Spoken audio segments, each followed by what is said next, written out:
as many stories, we start ours tonight in Waterdeep. City of Splendor, City of Marvels, City of Doors. We are, as would declare the wise Alando, in the year 1496, the year of the duplicitous courtier, 3 years after the events of the Death Curse, for those see previously on our channel. It is late afternoon, mid-autumn, and as we fly over the city, we can see that it has well recovered from its recent wounds, its scars now barely visible. We find ourselves wandering the streets of the new Mist Ward, just north of the docks, where new constructions are mixing in with the old.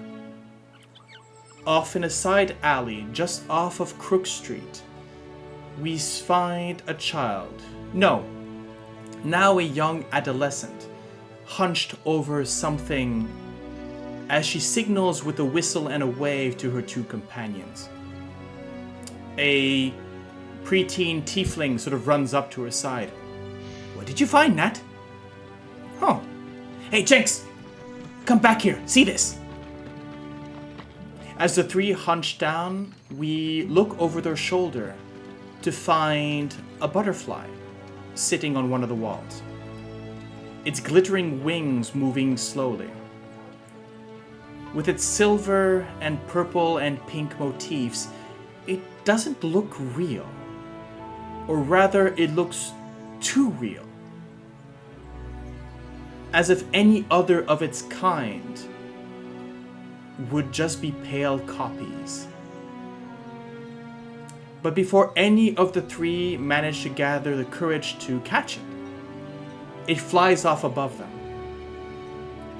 The first of many emerging from the alley. Half a dozen, then a dozen, then tens, hundreds, and soon thousands seem to come out of every crook and corner of the street and the streets around them.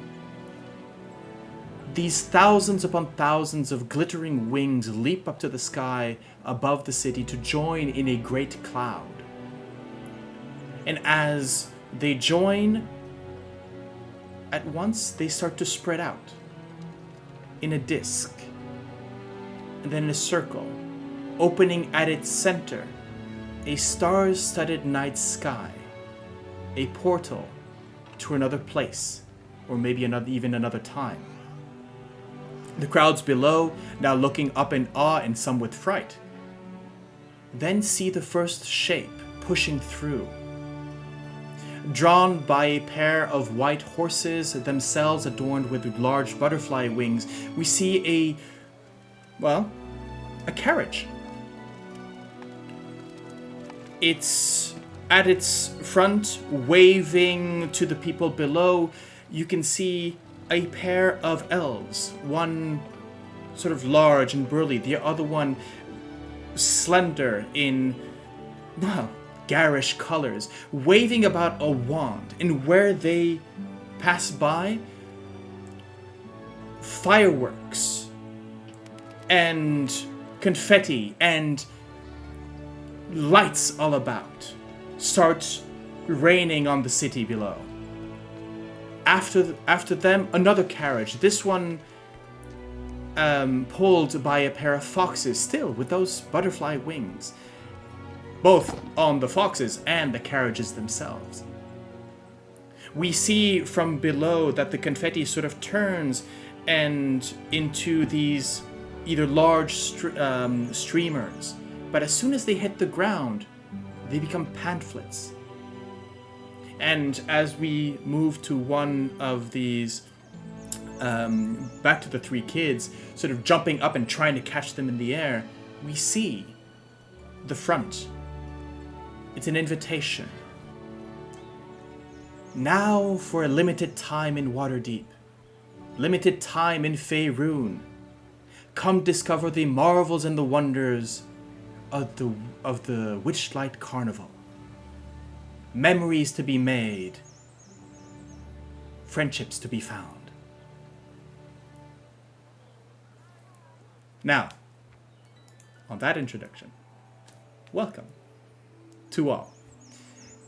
If this is the first time joining us on the channel, well, we've been here for a while, and let me introduce to you the players that are going to be accompanying us in this little adventure. Hopefully a bit more whimsical than our previous one. So, let's start from one side to the other. My camera's inverted. Emily, could you please introduce yourself and briefly who are you going to be playing? I'm Amy. I'm mainly here because I have the privilege of being our dear DM's wife. And I'll be playing Anna Thunderstaff, a human warlock with an Archfey patron. Yannick. Well, I am Yannick. I have this lovely DM that said, hey, I have a game to propose, and here I am after 4 or 5 years now. I will be playing Plum Goldenback, Juggernaut Barbarian. Oh, and of course, with a voice deeper than anything your physical form might imply. Exactly. How about you, Jan? Hi, I'm Jan. I rolled into this thing also 4 years ago. We have been playing with this group for a while. Yeah. I will be playing a human druid by the name of Tavaren Mooring Runner. Oh, you found the last name too. Okay. I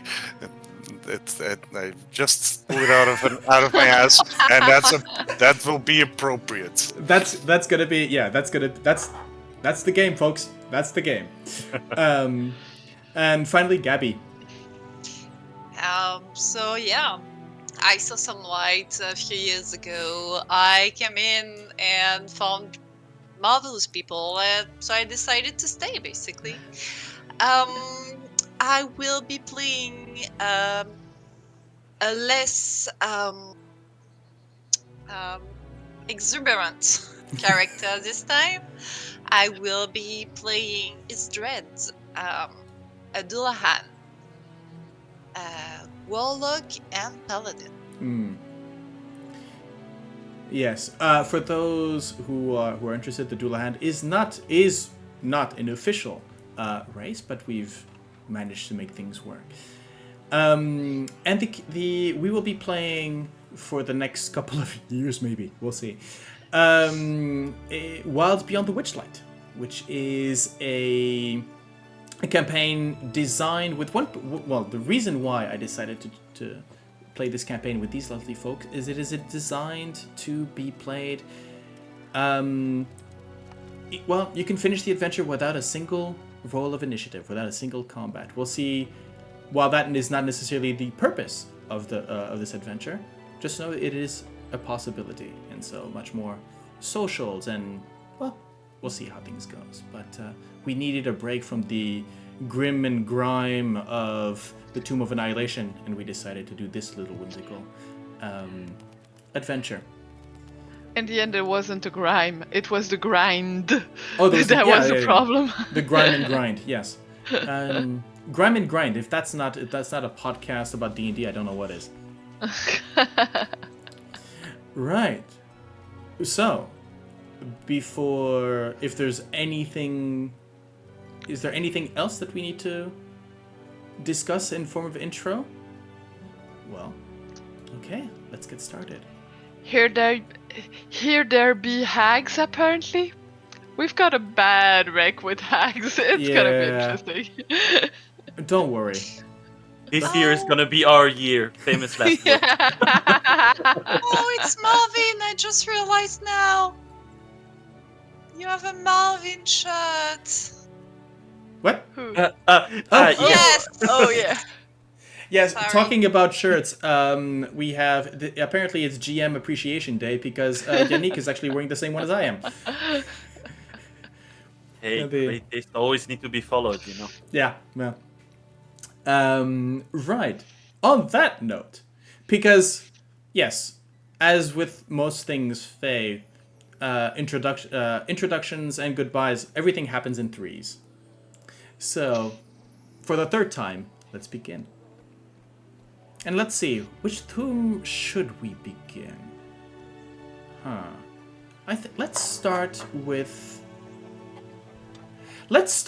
Plum, shall we? Okay. We come up. We find after the opening credits where we see the actors and who they're playing and the portraits. So don't worry, people. We'll get to that. We come to we move in to one of the upper wards, one of the richer neighborhoods of Waterdeep. There, as the streets are wider, the stones cobbled, and even fountains glistening in the late afternoon, we find a shortish person walking up to one of the grandeur estates here on Thunderstaff Lane. As you pass through the front gate up to the house itself, you've been summoned here. How is Plum feeling?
Right.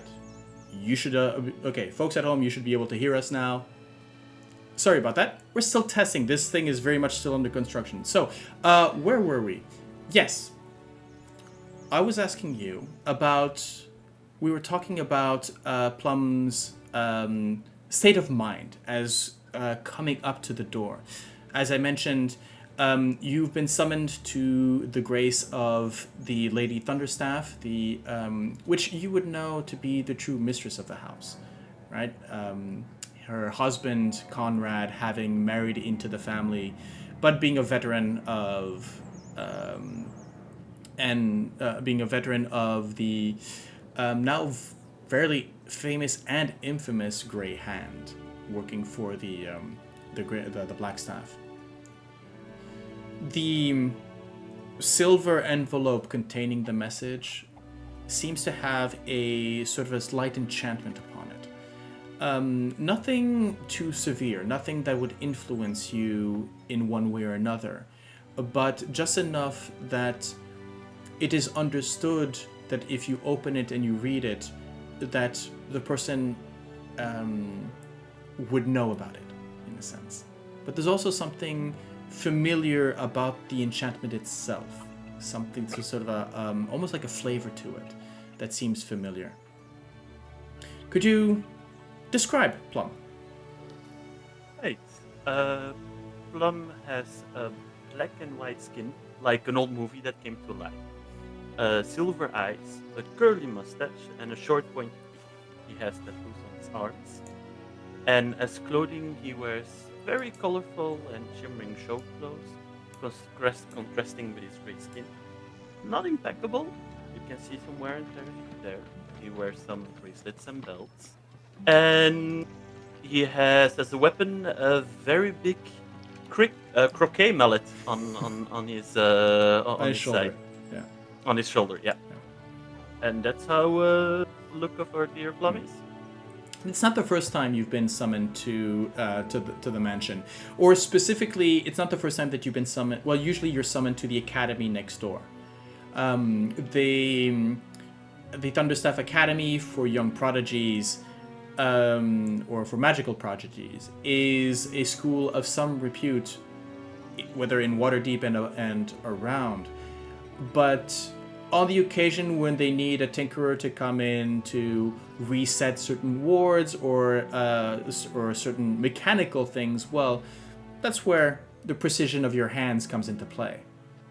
So it's not the first time. You've seen this door before. You can, as you come up, it's a sort of a heavy wooden door with the while it looks plain, you would know that the wood is of a certain grade, let's put it that way. And so you knock.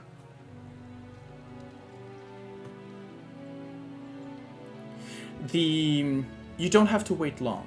It's almost as if you expected. As an old, old in his 50s. We need to be careful about that as we're coming up on that age.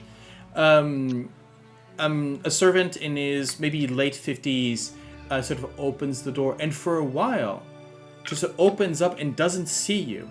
Because let's remind us and the audience that you're about what? A meter tall? Yes. Not I'm more? A meter tall. Yeah. Often taken for a miniature person. Often taken for a halfling sometimes, or a gnome. But the features don't match. Yes? Over here, little one. Little one. Yes. May I help you, sir? I present the letter. Ah, yes, of course. Please, do come in. As you enter into this sort of rich foyer, the first thing that you notice is a broom on the side of the main entrance, sort of sweeping the dust, and you can just see that you understand it to be a sort of unseen servant spell, right? But there's a maybe a click from the servant, and immediately the broom just plops itself up into a corner and stays still. Please. He leads you through an entryway which is richly adorned, and with vases, with decoration. There are not portraits, but paintings of Waterdeep in other surrounding areas. It's rich, but more in the materials than actually the ostentatiousness of it. He moves you through to a first door, and then to a second into sort of a living room. A couple of couches in front of a fire. Please take your seat. The others will be arriving shortly, I believe. I will let the Lady Thunderstaff know that you have arrived. As he leaves, you have not heard a single footstep from him. As he closes the door, again, in perfect silence. and you wait. I'll crawl on a seat somewhere Okay. and I'll wait. Let's move to Ysdred.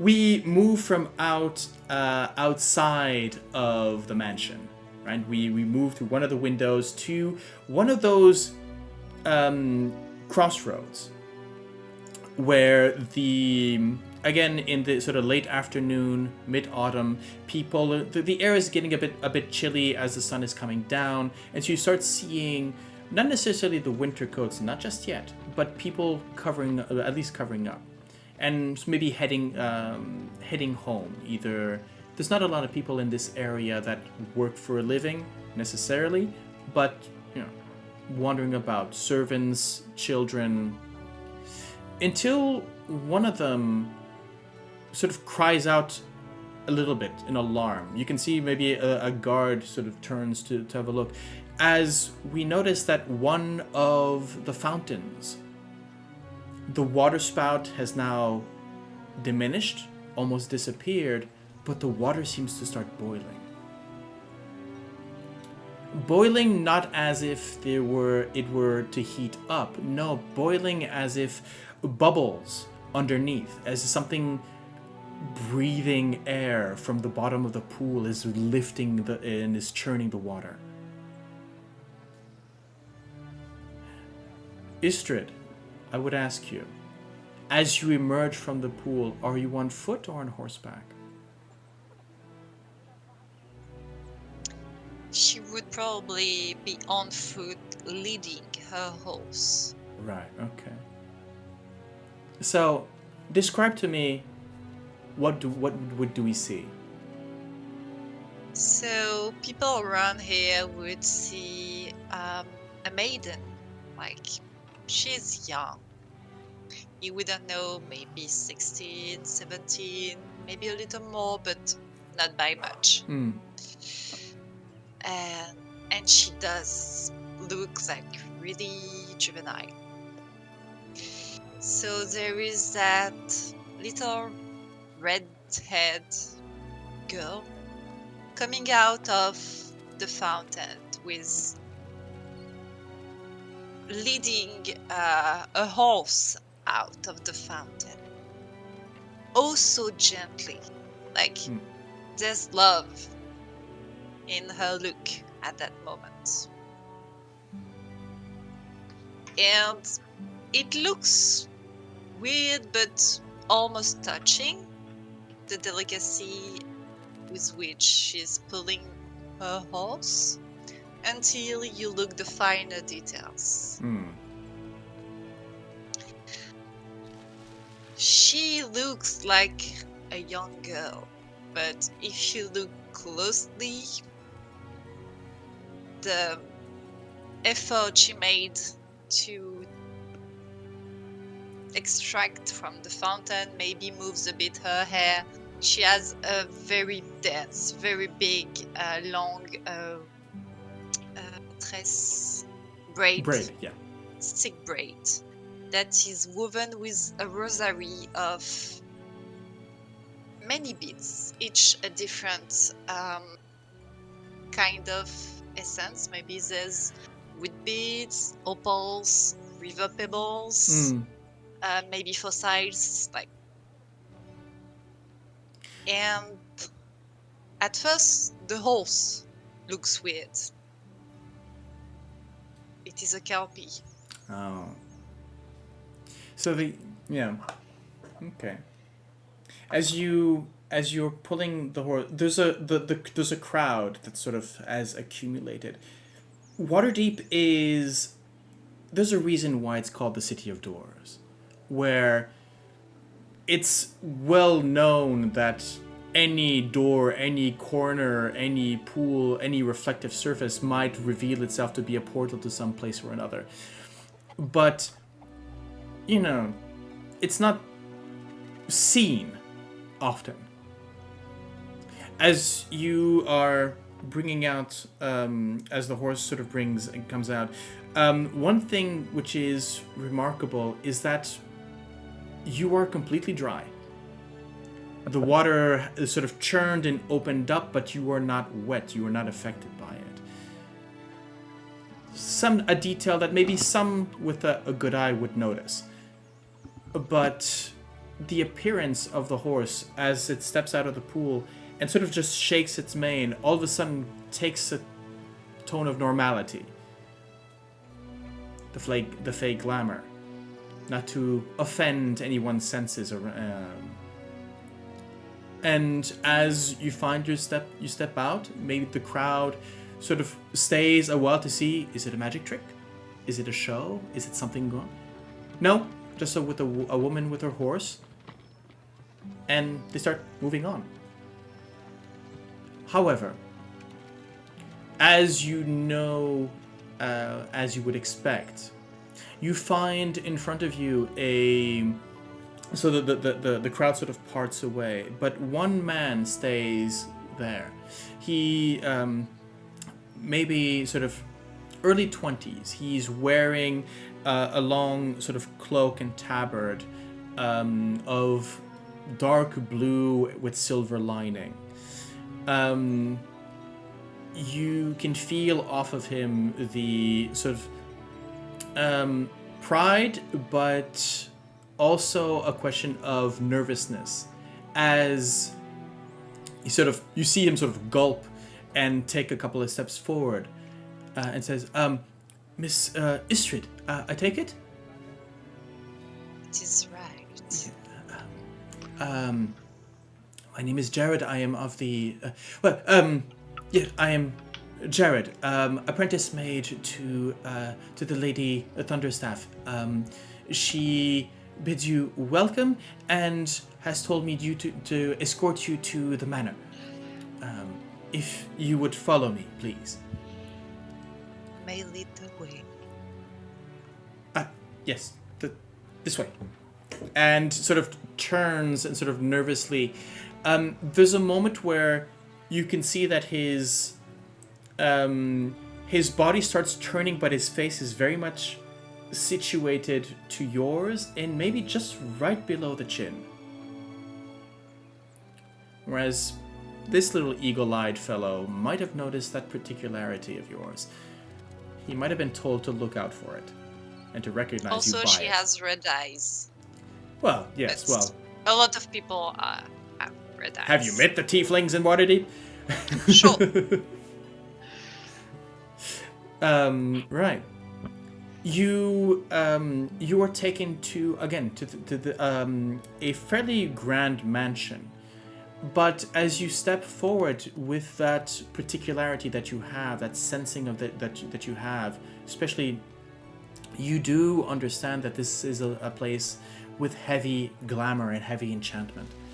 And there is a way, as you're looking about, where you can almost feel the wards, not necessarily trying to push you away, but trying to analyze who you are.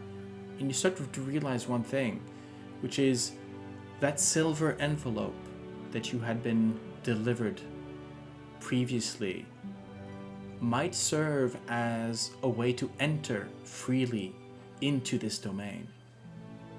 A key to the lock, basically. A way to identify you as friend.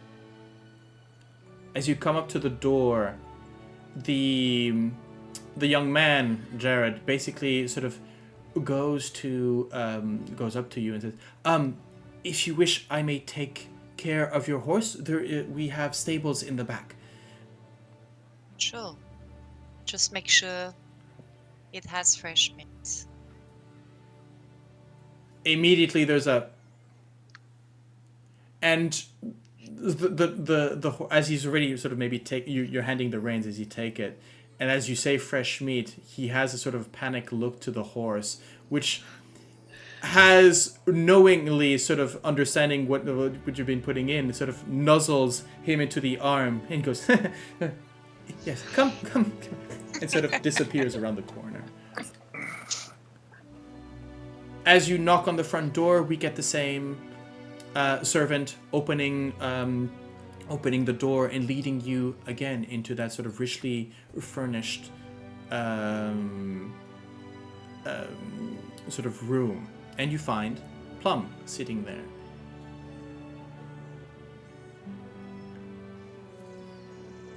But before we get to... Oh, yeah. Go ahead. Well, my name is Ysdred.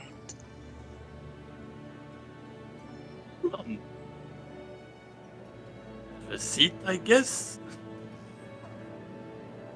Yes, thank you.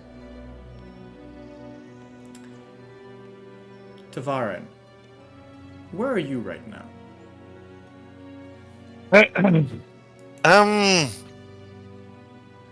Well, I guess I was upstairs. You could be.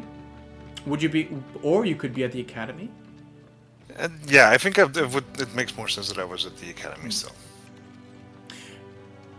I mean, you know you've been called. I think I can see Tavaren. Is Tavaren usually somebody on time or somebody a bit late to class? He tends to be a bit late. Yeah, he's a bit rushed in his thing. I think there's a moment where maybe carrying a bit of sort of school equipment. You're not part of the wizard exactly, right? You've been getting training from the local druids into nature magic, specifically summoning, if I remember correctly. Yes. And Chap. so yeah, we see. I mean, describe the young man that we see sort of scrambling through the back door of the mansion up to his room. Tavaren is a smooth-faced young boy, big eyes and dark hair, and he's sort of like frantically running around and Yeah, you know that you're supposed to be somewhere specific, either into another room, but you are still very much wearing the leathers and the outfit from the school, and you need to change into your own clothing.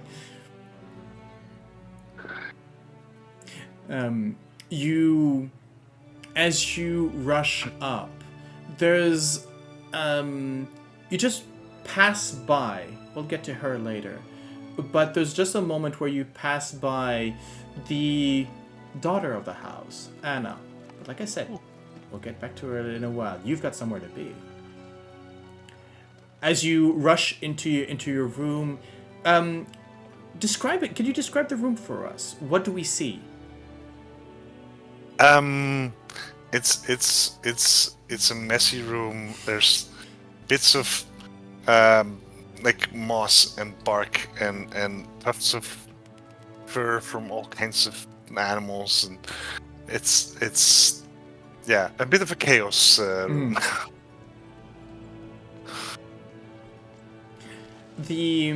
But amidst the whole chaos, maybe we as you sort of you start removing the leathers, you start removing the cloak, and with the camera sort of pans around to your to the desk, to the writing desk in your room, and at the center of it we do see that same gray silver envelope with the seal of the Thunderstaff. Have you actually opened it yet? Yes. Okay. Of course. Curious. Good to know. Yeah, so we see the seal broken, and as we hear sort of rummaging as you're scrambling to get dressed, and then we move back into the corridor where young Anna, as Tavaren sort of passed you by, you had quickly hidden that item in your hand behind your back. But now that the coast is clear, we could resume. What do you do? Anna, knowing her family, knowing that all sorts of secrets can be obtained when you are a little creative, is currently in the hallway attempting to listen in on a conversation between her older brother and her father. Yes. In a house. Well, in a house where, of course, magic is paramount, wards and anti-magic fields are fairly standard, at least around the rooms, just to avoid, scrying the occasional magical incident, especially with a little troublemaker like Anna. And so sometimes the old techniques are the best, as we see Anna crouch to the door with a glass set up against the door. There are whispers, as you can hear the familiar voices of Heinrich and Conrad, your father. Let's go for the first roll of the campaign, shall we? Let's make this a perception check. Let's go. So just so you know, people, again, this whole setup is still under construction. We do not have... Oh, there we go. Yeah, an 11. Okay. Oh. How come the message has been hidden? Oh, no, that's your previous... wait. that was the previous one. Oh, Don't worry. okay. Right. Let's see. Yeah. I think... It's not the most effective method. Okay. No, it's not the most effective method. But I think you catch maybe a few words. As you are sort of trying to listen and concentrating on the... You can hear... It's the conversation of a sort of a somber tone. Right?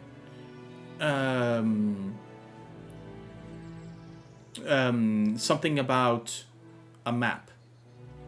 Something about danger. You also hear the name Sorsha.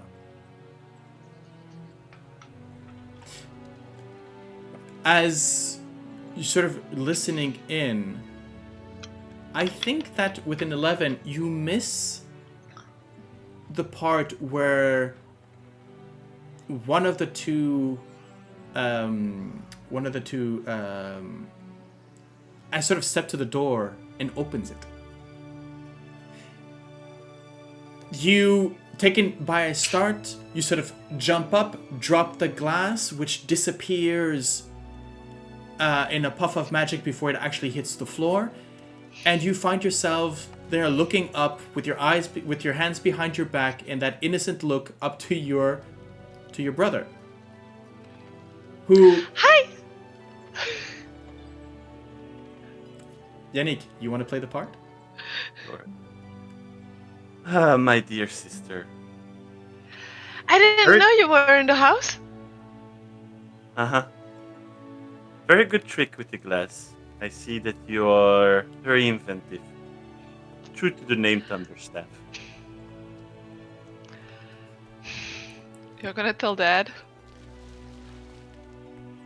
Oh, Dad No. knows. As you can hear the words of your father coming behind. He's leaning up against his desk, looking at you across from going. However, I won't tell your mother. Oh, she already knows, probably. Anyways, Heinrich, it's a pleasure to see you. Pass on my love to Sorsha. And please be safe. Make sure you bring that map back to me. I will. You're going somewhere? On another adventure. But nothing to worry about. You come back, right? I will. You... And tell You have- Sorsha to keep an eye on you. Yes, she will, probably, as always. And you seem... And she Sure. jumps up and gives you a big hug. I remember 3 years ago that I started to dance with you, and you... Yeah, I'm proud of you. But I need to go before Sorsha is gonna give me a slap on the wrist, so I really need to go now. And starts to... Okay. Kisses to Sorsha. Bye. I will, and waves and something else. As as you look by, as you sort of stand there on the steps, let's have a description of Anna. Anna is 18 years old. However, looking at her, you would more easily give her around 15 or 16. She's still very, very young, slender, both in her face and in her body. So very willowy person. She's got long blonde hair that mostly falls that's left loose, with just enough to keep it from getting all everywhere in her face. She's got big blue eyes that add to that young, very young look, and a pale skin. She's dressed as usual, mostly in the Thunderstaff colors, so white and silver, white and blue, with a touch of silver and pink. Cause you gotta be a girl and fashionable.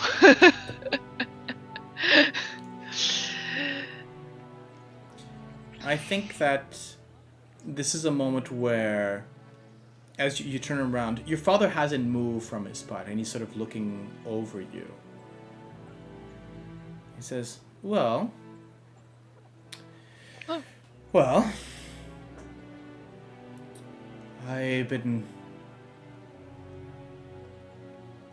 would expect that your the ones that we're waiting for would be arriving soon. I believe that I heard the door open below. So I believe it's time that you go get your things and join them in the meeting room, in the smoking room, I guess. Would Anna have been made aware that people are coming and that she's... I don't think Anna has let go of that silver envelope that was given to her by her mother just a few days ago. Okay. I mean... Yeah, no, she probably still has it in her pocket right now. The idea that Marius, your tutor, has been also stepping up your training specifically, has been leading up to something. Something's about to happen. And while your brother might be going on another quest, you might realize that this might actually be your first. So I would think that you would be very excited about that. Tavaren, you come out from your room, sort of, and you can see that Anna has barely moved from her spot. The door opened, and you can sort of hear Conrad Thunderstaff's voice coming from inside. And you know she's supposed to be at the same place that you are. Like, I probably, like, rush past the door and I go, whoop. Aren't you late? I think I am. Yes, you both are. Come on, go. See? A lady is never late.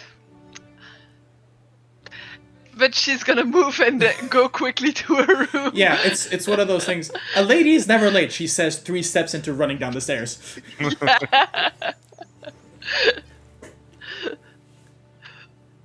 As you sort of there's that sort of cavalcade of footsteps on the wooden planks of the stairs.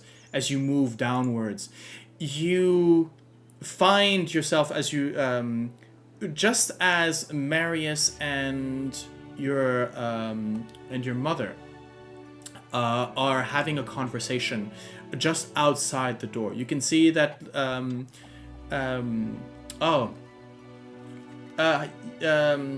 Yannick, remind me the name of the mother? I can't. I don't have that on hand right now. Wait, no, I do. Do I? Lisette. Lisette. For the mother. Yes. Okay. So as Lisette is about to sort of put her hand on the handle, and she has a quick look to the two, her one of her wards and her daughter sort of scrambling down, and she has sort of that sort of not exactly disapproving, but yes. I don't know how you want to play it, but there was something about that we said about the ball where her patron provided a little bit of extra power, and I don't know if you would agree that it's something that's still going on, or has he warned her that it's been cut off yet? No, not yet. Well, he's been weaning you on his own power, but if you want to, I mean. Because she definitely would Misty Step if she had the. Okay.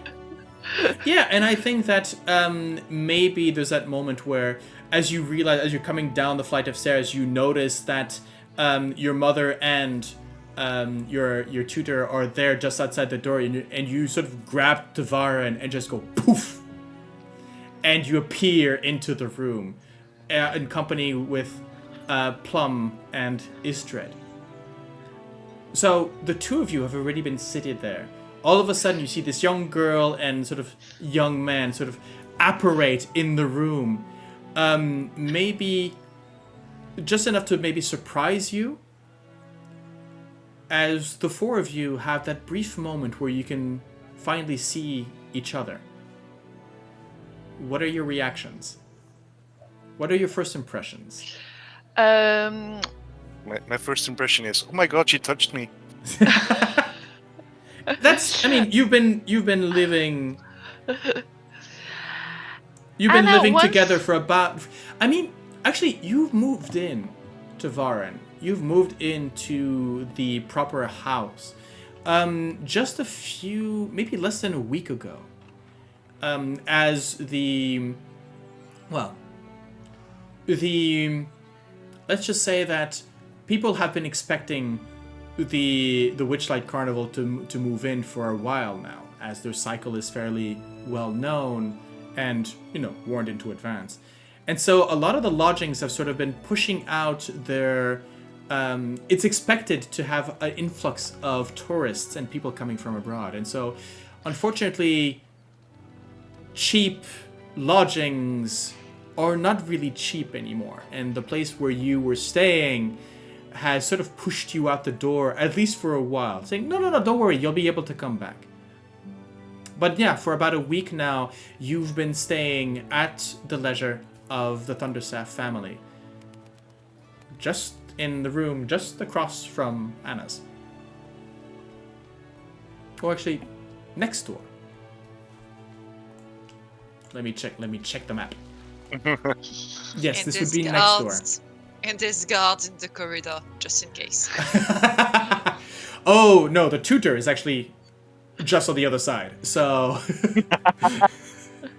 yes, well... No funny business.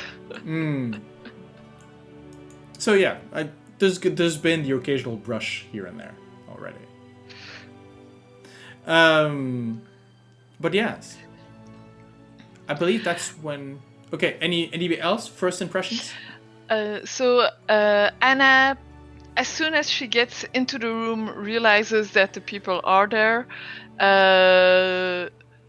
will have a big smile, say, "Hi, nice to meet you." I have a quick curtsy, non-formal curtsy, just to greet everyone, and say, "I'm Anna." Hi. Oh, quite an entrance. Thank you. How are you doing? Sorry. Hi. Well met. Love it. Who are you?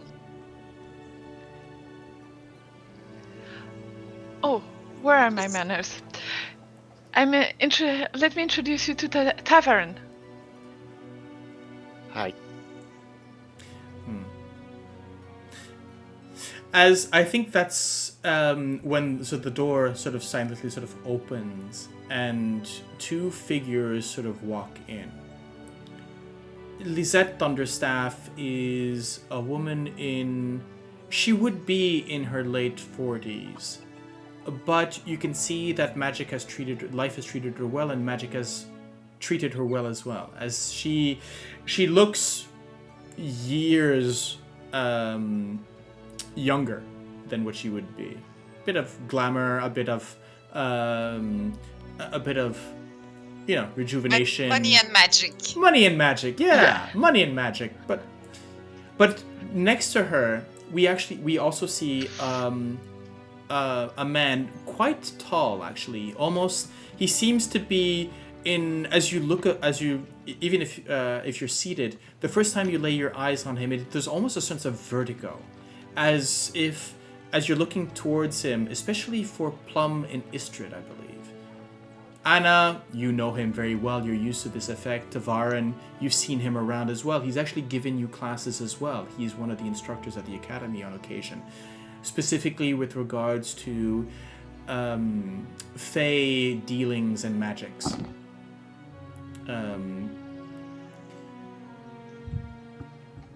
But yes, there's that sense of sort of almost vertigo, as if the proportions aren't necessarily right. Tavaren, you would know this, of course. This is Marius. This is Anna's tutor, and as I mentioned, the instructor in all things Fey. Huh. Funny. My mother does that. My mother does that. Definitely. There is something familiar about that effect. Is that something that you say out loud, or you keep that for us? Yes. Yeah? Yes. As Marius sort of turns to you and says, "Well, I would expect so, Ysdred. We are, of course, cousins." Is it so? But Lisette goes, "Just, Marius, please. You know that introductions are to be made, and there are protocols to this. Right. Welcome to all three, and actually I should say all four in this room. I am Lady Thunderstaff. I am the mistress of this house. And if you have been called here, it is for a specific purpose.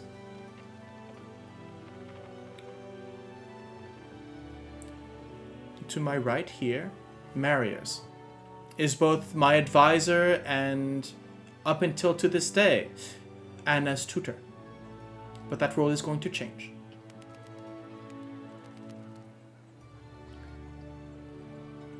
She sort of nods to Marius. Marius, who his hands clasped behind his back, turns. He's taking that look that you know Tavaren as in, oh, he's about to give a lesson.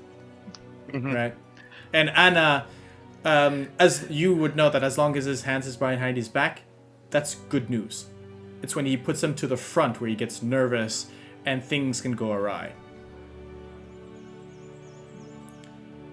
You four. No, context first. There is a friend of mine that I have not heard from in a while. And I would ask that you go and check on her for me. Now, I would, of course, explain as to why you four. But you will understand in a moment. The friend in question is an Archfey. Her domain, by the name of Prismeer, is a place where, in the Feywilds, things lost can be found. And those most easily accepted into the domain are people who have lost things.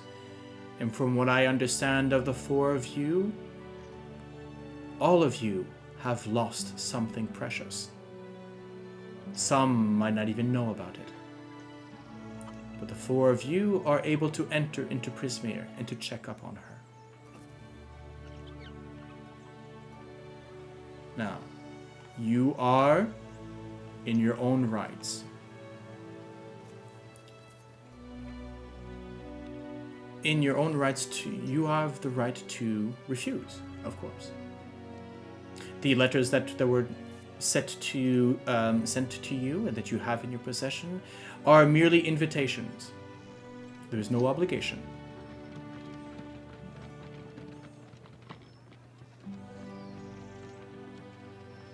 I will do my mother's will. Ysdred, do your own will here. Your mother has freed you for this task, and therefore is... how should I put it? Place trust in your judgment.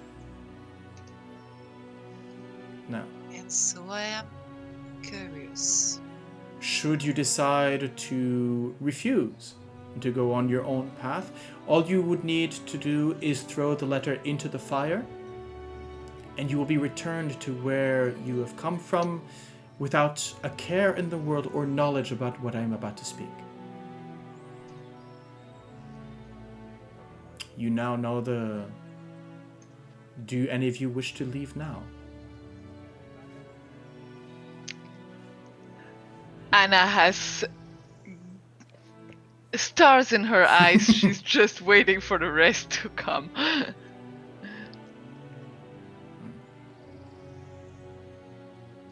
Plum, Tavaren, Ysdred. Doesn't Very well. move and just waits for. Then what I'm about to say, I would rather you keep to yourselves within the confines of this room.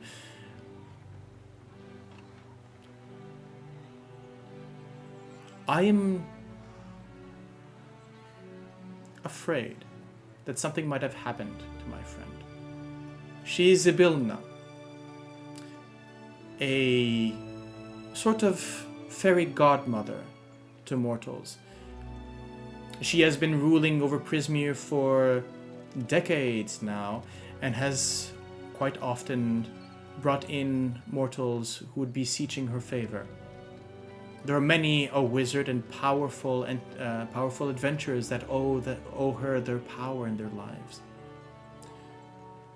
But as I said, it has now been almost a year now that I have not heard from her, and time acts in different ways in the Feywilds.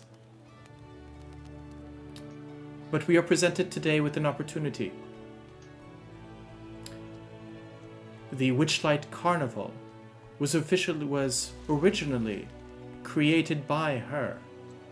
And within those tents, within those attractions, is a passage, a Fey door into Prismeer.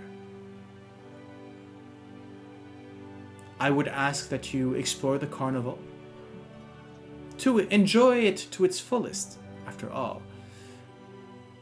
You are who you are, and you have...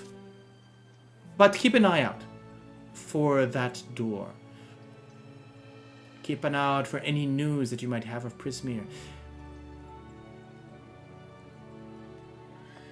Now,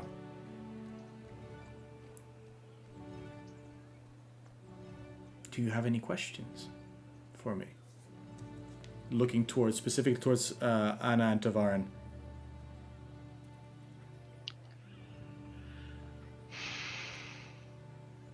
When do we go? Well, I believe that the carnival opens at dusk, which is a few hours away. It leaves some time should you wish to discuss or make preparations.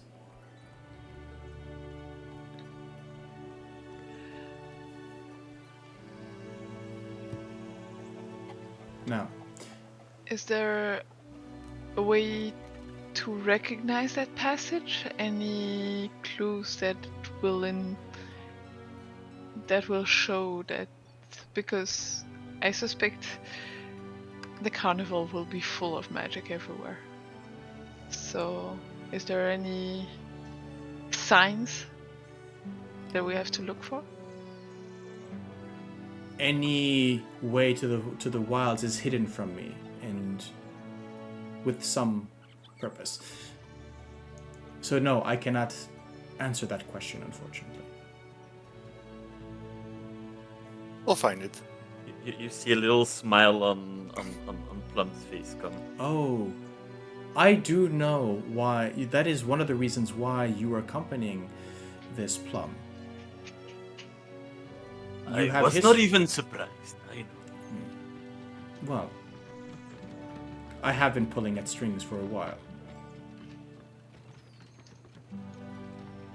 I've noticed. Then I am impressed. But with pleasure I shall help our new companions? Yes? Yes. Yes. Very well. You will... some more things. Prismeer is a domain of delight, ruled by Zybilna. Who? Zybilna, the woman that you were looking for. She dwells in the Palace of Heart's Desire, her own creation, a magnificent structure in the heart of Prismeer. And while she can assume many forms and is fairly secretive, she usually presents herself to mortals as a statuesque woman with long white hair and a small tattoo shaped like a chicken's foot below one eye. That is a mark that she seems to keep, whatever her form might be. A way to make herself recognized. It is also the way that she marks her followers and her warlocks. So, be wary of the mark. You might find in them an ally. Good. Have you been rejected from the wilds? I would wonder why would you ask that particular question. Trying to understand why you don't see openings. Sorry, Ysdred, I'm gonna have to ask you to sort of to speak a bit higher because I can barely hear you. I was just wondering why you would not be able to see the openings. There's a moment where...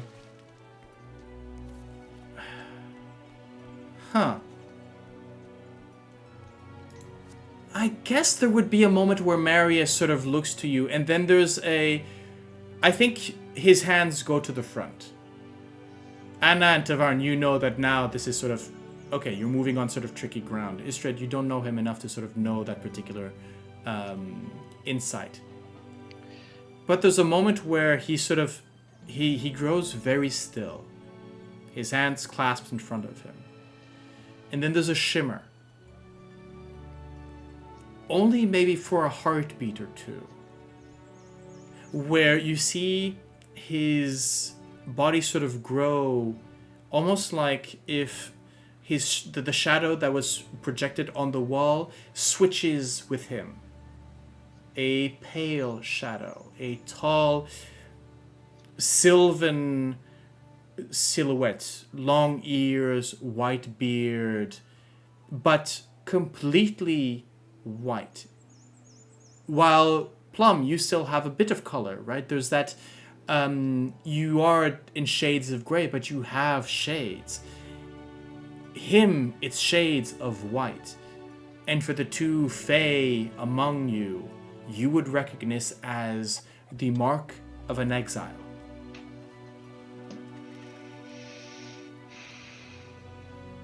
As in of an Archfey, stripped of his status, stripped of his domain, and stripped of his glamour and color.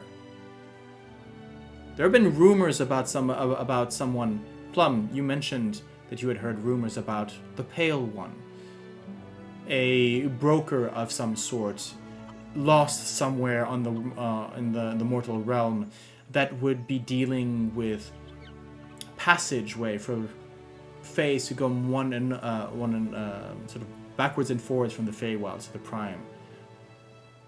Ysdred, you would know that this, as a mark of an exile, yes, but so, what crime is enough for an Archfey to be removed from power? He must have done something terrible. But justice has been met. You would also know that quite often, in their exile, in that punishment, there is a way to come back. They just need to find it.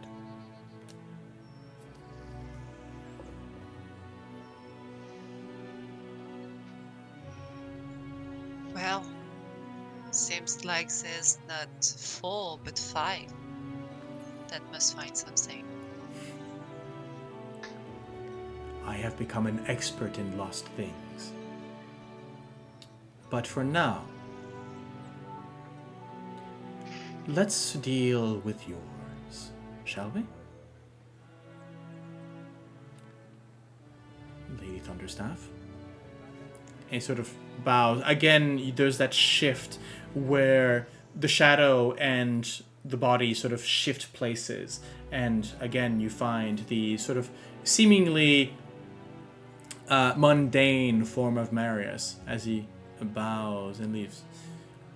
He has a look towards you, Anna, and in that moment, as he looks at you, you feel that thread that was active with Marius sort of cut. Not enough so that you are completely cut off from him, but you understand that you are now under your own power. That he will not be feeding you as much. But then again, he's prepared you for this. Slowly weaning the energy that he's been giving you. You are no longer an extension of his power. You are now building your own. He leaves the room. As you find yourselves now just in the presence of Lady Thunderstaff, she looks to the 4 of you, well, specifically to 3 of you, and say, I do understand that I am putting in your hands my daughter. I understand that she is of the age of building her own experience and her own adventures. And in dealing with Marius, I have made sure that her companions would be up to defending her, as well as she them. She has a look to you, Anna. I would ask that you return, the same that I've asked to your brother every time he has left. Tavaren, we have opened up our home to you, and that is without any question and without any demands of you. It was much appreciated. I have found in you a young man of talent and capable in your own speciality.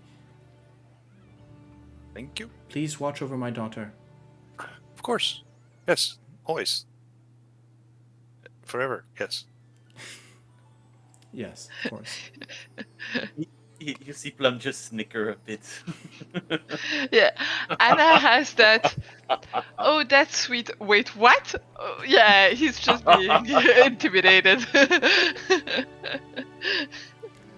Plum, I have seen you handle things around the academy, fixing things.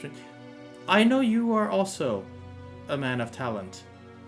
The fact that you have history with the Carnaval is only one piece of one reason as to why you were chosen for this. watch over them. Gives a nod. And lastly, Ysdred. Personally, I know almost nothing of you, but the reputation of your mother and what Marius has told me of her. But I believe that you can be trusted to do the right thing. That you yourself has something to prove. It is the case. Good. You have knowledge of the Feywilds more than maybe any of the other three here. Please lead them well. Prismeer is a place of delight, but I know that the Feywilds can be tricky, and well, every rose has its thorns. I will lead to the best of my knowledge. I only ask for that. Nothing more, nothing less. Please understand that as of now, if you decide to indeed accompany, well, as a group to the Carnaval and to Prismeer beyond, you have a place in this household. You are allies of the Thunderstaff family, and that will not be forgotten. Whatever might happen.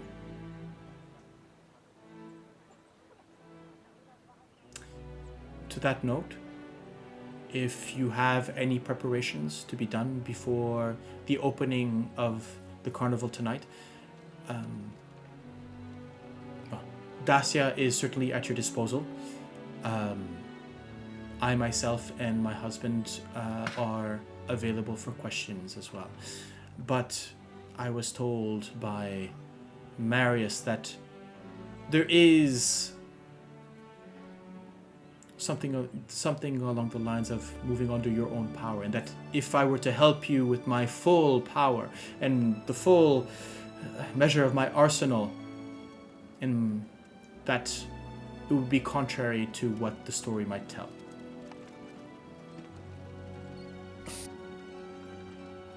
So, Anna, you almost you can see that. Actually, I would say, well, Tavaren, you've always seen her as the headmistress, whether the house or the academy. This sort of stoic, very severe woman who has been handling wizards and sorcerers and druids and chaos and magic for decades. I think it's maybe the first time you see her break. As she turns to her daughter, and, well, the only ever time you've seen her like this, Anna, was when Heinrich left.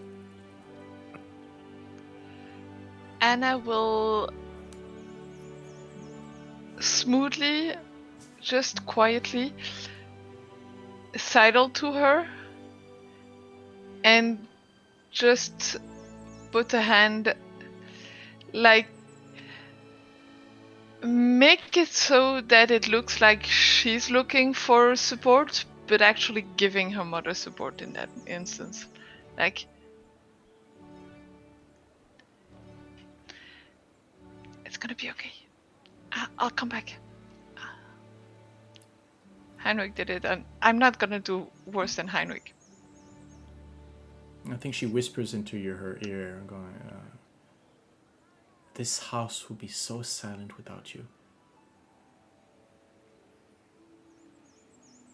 Do not do not let that silence stay.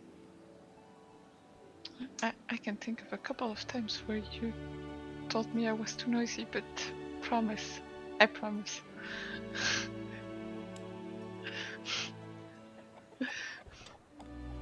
There's a moment where the hug sort of lingers. And then, I believe, yeah, she's maybe the first one to let go. And you can see her sort of compose herself, and in a moment, that armor of hers is back on. Mm. And she nods and leaves the room. You find yourself, the four of you, alone. Those 4 envelopes still very much on the table.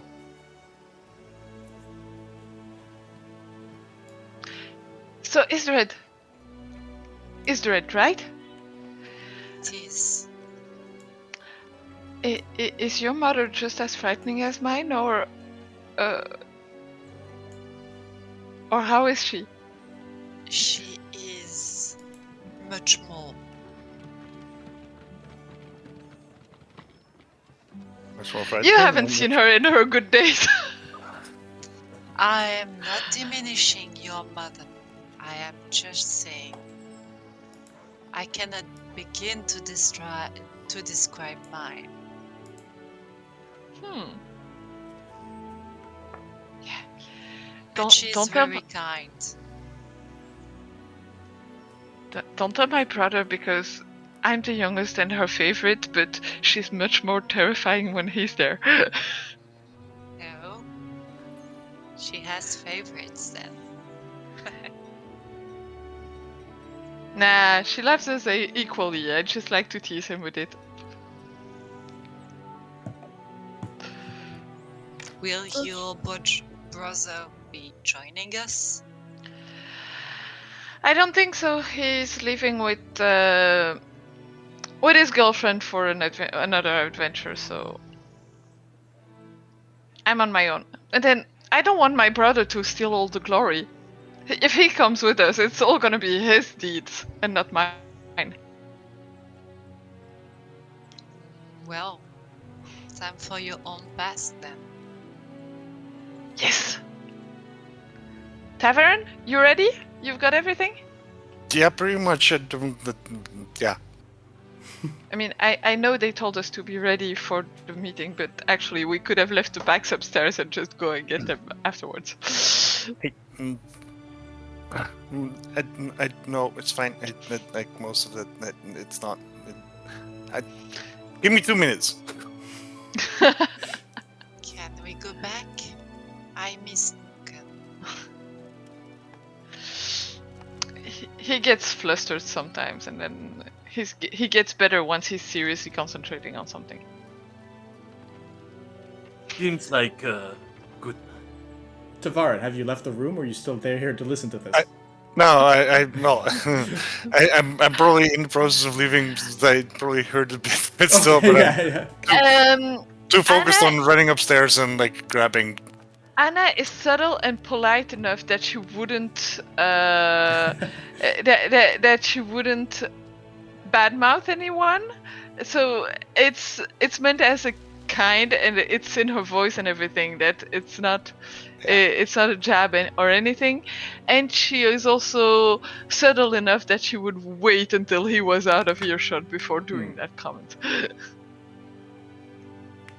Okay. Please continue. So, shall we go? Shall we stay?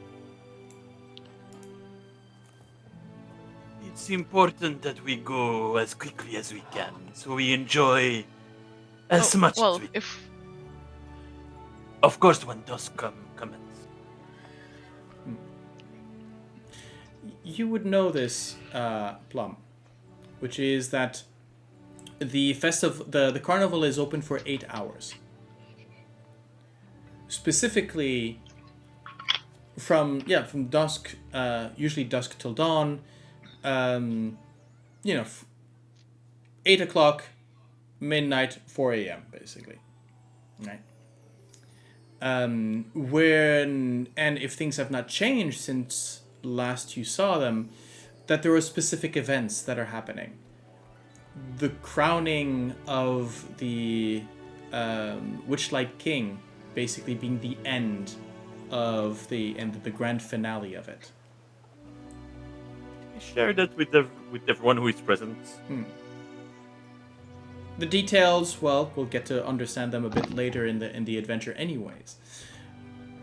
But I would actually ask of all of you right now,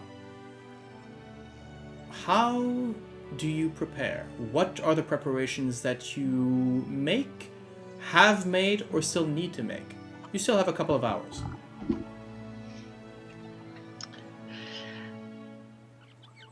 Anna is gonna look at her outfit, which is very much nice but casual, everyday, in the house outfit, and say,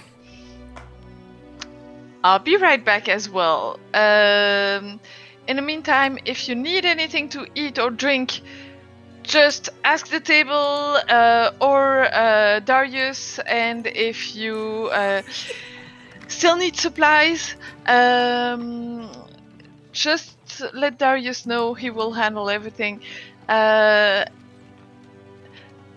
I need to go change and get some of my stuff that I forgot upstairs."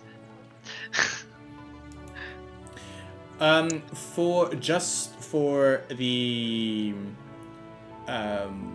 let's put it, for the effort, I will actually give. I think Tavaren would be most likely the one to have it, unless you decide that to give it to somebody else, because I know, Jan, you were the one tracking inventory last time. Yes, I already made a new sheet. So yes, I believe, Tavaren, that you would have in your equipment, you would have maybe not necessarily a bag of holding, but for maybe sort of A fanny. pouch of holding. Yeah, A banana bag of holding. yeah. No. Haversack of holding? Yeah, the handy haversack. So it's smaller. You won't be able to put in, but it's enough so that you would be able to put in, take out rations or stuff like that. Yeah, it's enough to. You're not going to put in a full tent, but that's definitely where you'd be able to put a bedroll or something along those lines. Right. It's just so that we got. 'Cause I hate tracking weight. A pack of endless food and water style haversack could just be that. Yeah. You've got Tavaren. I'm guessing the Druid has Goodberry, so. Does he?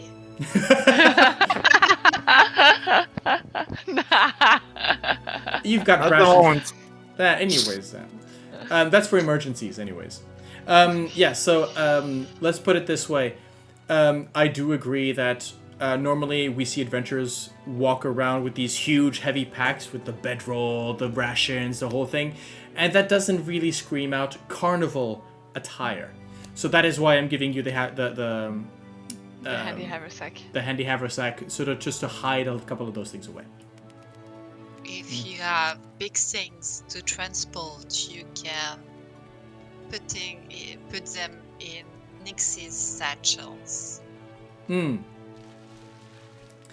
So, You have a horse. Yes, you have a horse. I do. He is beautiful. That also means that we need supplies for the horse, except if he feeds himself. He's a good hunter. Hunter, yes. Is it he or she, by the way? He. He, okay. His name is Nixie. Nixie. Well, meanwhile, you see Plum eating apples and drinking at the table, and it's like, grapes. And you see grapes appear, and it's like, oh, perfect! And starts to eat grapes, and he's trying like multiple fruits to test what the limits are. And he's like, oh, drink, yes. Meat. Meat appears. Actually, magic is amazing. I would actually say that meat does appear, but directly onto the table. As Anna, you would know that the table can do a lot of things, but materialize goblets or something like that, that is something that you need to provide. Yeah. My bad. Anna's not in the room at that point, so... Anna just told them, ask the table, and then she left. Okay, so she's left. So there is only now Plum and Ysdred in the room. Yeah. And so Plum, you're sort of testing. You're like free food and new magic stuff. Cool.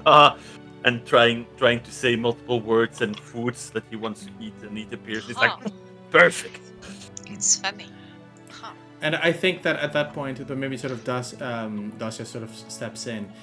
There's a moment where he sees the mead on sort of dripping onto the sort of stone table at the center, and goes, there's a sigh, and he produces. Here's sort of a tray where he produces 4 sort of, again, these sort of silver engraved.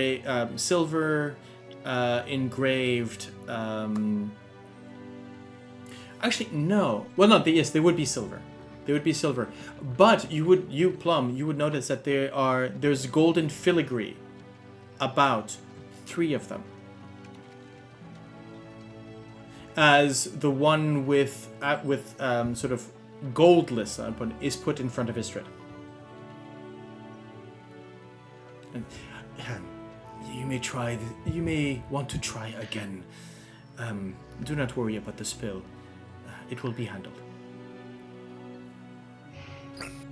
As you see that from out of his pocket, a sort of absorbing sort of cloth sort of flies out and onto and starts dabbing the floor and the table, before sort of going back into his pocket. Is there anything that you would require? I have my gear with me, so I would be fine. I will ensure that the kitchen prepare a measure of daily rations. They will be provided on your way out. Ysdred probably has everything on Nox's satchels prepared at home. Is there anything that you would require with regards to care for your horse? I would expect that you would be leaving him with us for the time being. Why? Are we not expected to go through a portal? I will need my horse. Well, okay. Go ahead, Plum. To understand, we're going to a carnival, so there are other I animals. am a paladin with the mission of protecting someone's child. Why would I leave my horse? So you need your horse to protect the child. So you're not capable of protecting her without your horse. I must be prepared. And we are to cross a portal.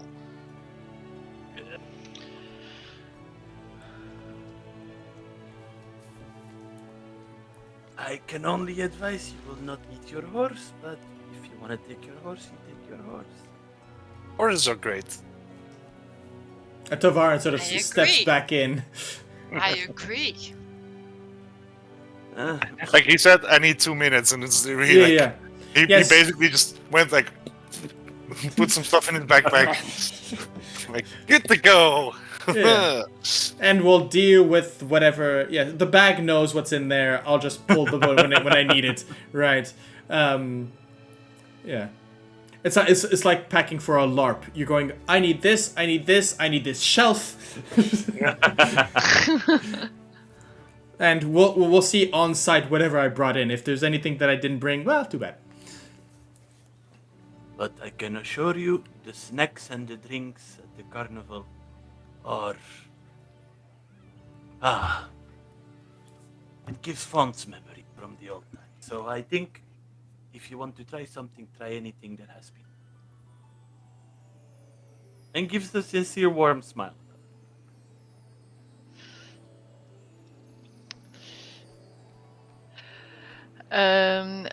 On those words, Anna steps back into the room as well. And she has changed from her nice but comfortable dress into pants with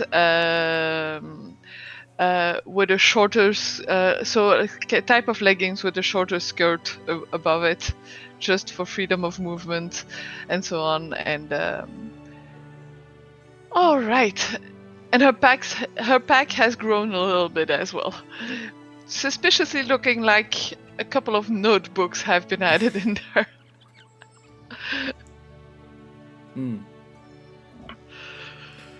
On that note, actually, Anna, would you? No, we can reveal that your familiar at a later point. Let's not maybe do that right now. As mentioned previously, you still have a pair of hours before the carnival actually opens for business. Plum, all of you would know. The carnival has been here for 3 days. It is going to stay in this spot for another 5, mitigating drastic circumstances, right? But you'll have to, so you can. I don't know what the point was to that particular information, other than that particular information. Okay. But so if you ideally we would like to leave. If we want to leave through the carnival, we have to be back in 5 days, 5 Earth days. Well, that could be true. Ysdred, you would know this. Plum as well. And actually, Anna and Tavaren, you would know this by your studies. Portals to the Fey realms do not necessarily go both ways. And when it comes to time, the Fey wilds are very, very tricky. Hopefully, Prismeer is one where time is in your favor. And hopefully, once you find the Archfey who manages that particular domain, you would be sent to the time and place of her choosing. Ysdred, you were about to say something. I interrupted you. I was about to say that when you're coming, you don't know when you come out, and that's why I want to bring Naxi. Now, speaking of time, before, as you are sort of handling the last preparations, raiding the kitchen for the standard rations, and maybe Anna sort of raiding one particular cupboard for a couple of last-minute favorite snacks. Cookies! Actually, you know what? I think that's where you find your familiar. Sort of raiding the same kind of as the same. Yeah. Could you describe at least the current form of your familiar? His current form is actually one of a quite tall,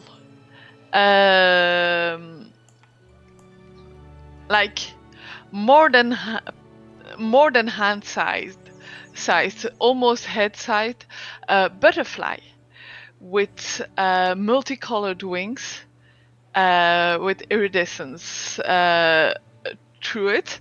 And as soon as Anna sees him, she calls him, and he sits actually on her head, providing almost like a magical bow in her hair. Oh. Now, to most eyes, they would just see this butterfly. But like, in the same way where that original butterfly found by the three in their introduction, there's something more to this. And I think Plum and Ysdred, well, Tavaren you would know as well because you've met him. But underneath those wings, is a creature that is not at all of a butterfly. Tiny little humanoid. Pale, but almost his skin reflecting the colors that the ever-changing colors of his wings. Anna, you know that is one of the ways he communicates with. That changing of colors, that changing of hues. And his skin, like I said, very pale. Mark of your patron.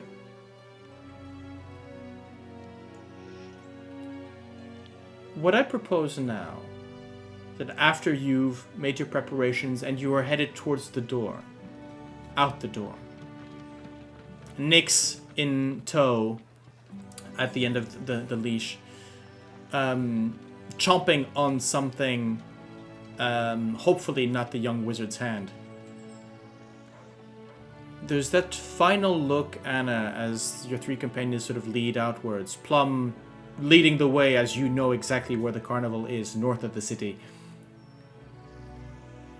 There's a moment where, you turn to the mansion, this place that you've been calling home for your entire life. Knowing quite well that the next time you return to it is going to feel smaller. You're on your first adventure.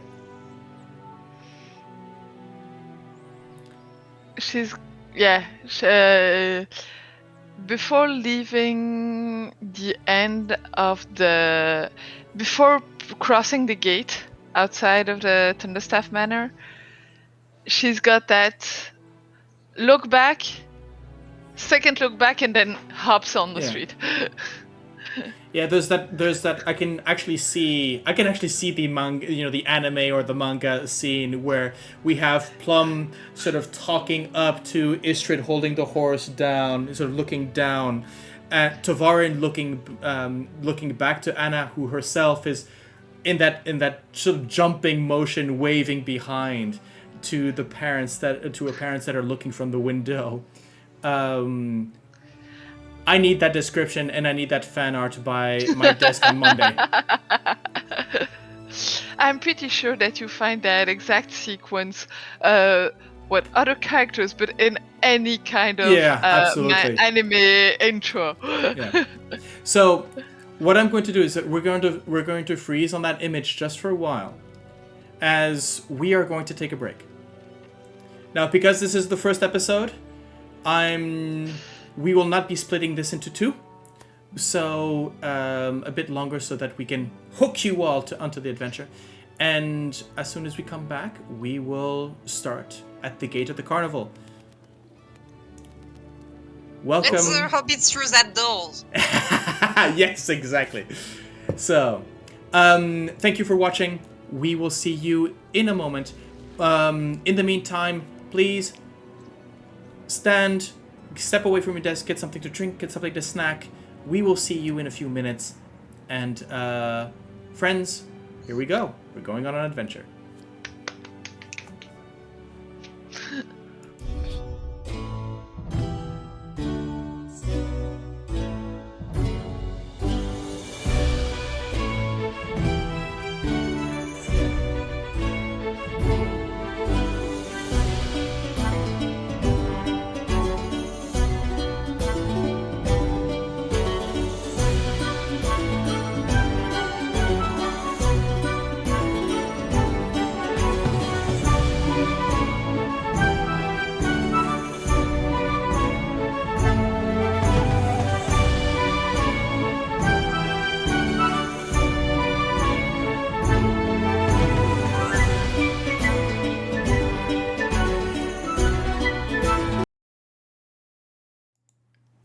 And we are back. There's snail racing.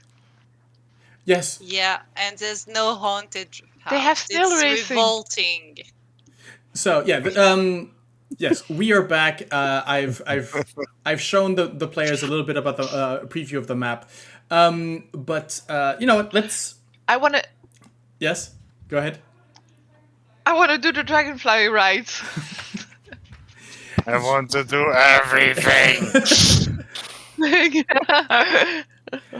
Where was Do we that? get Where do was we that? get money for that?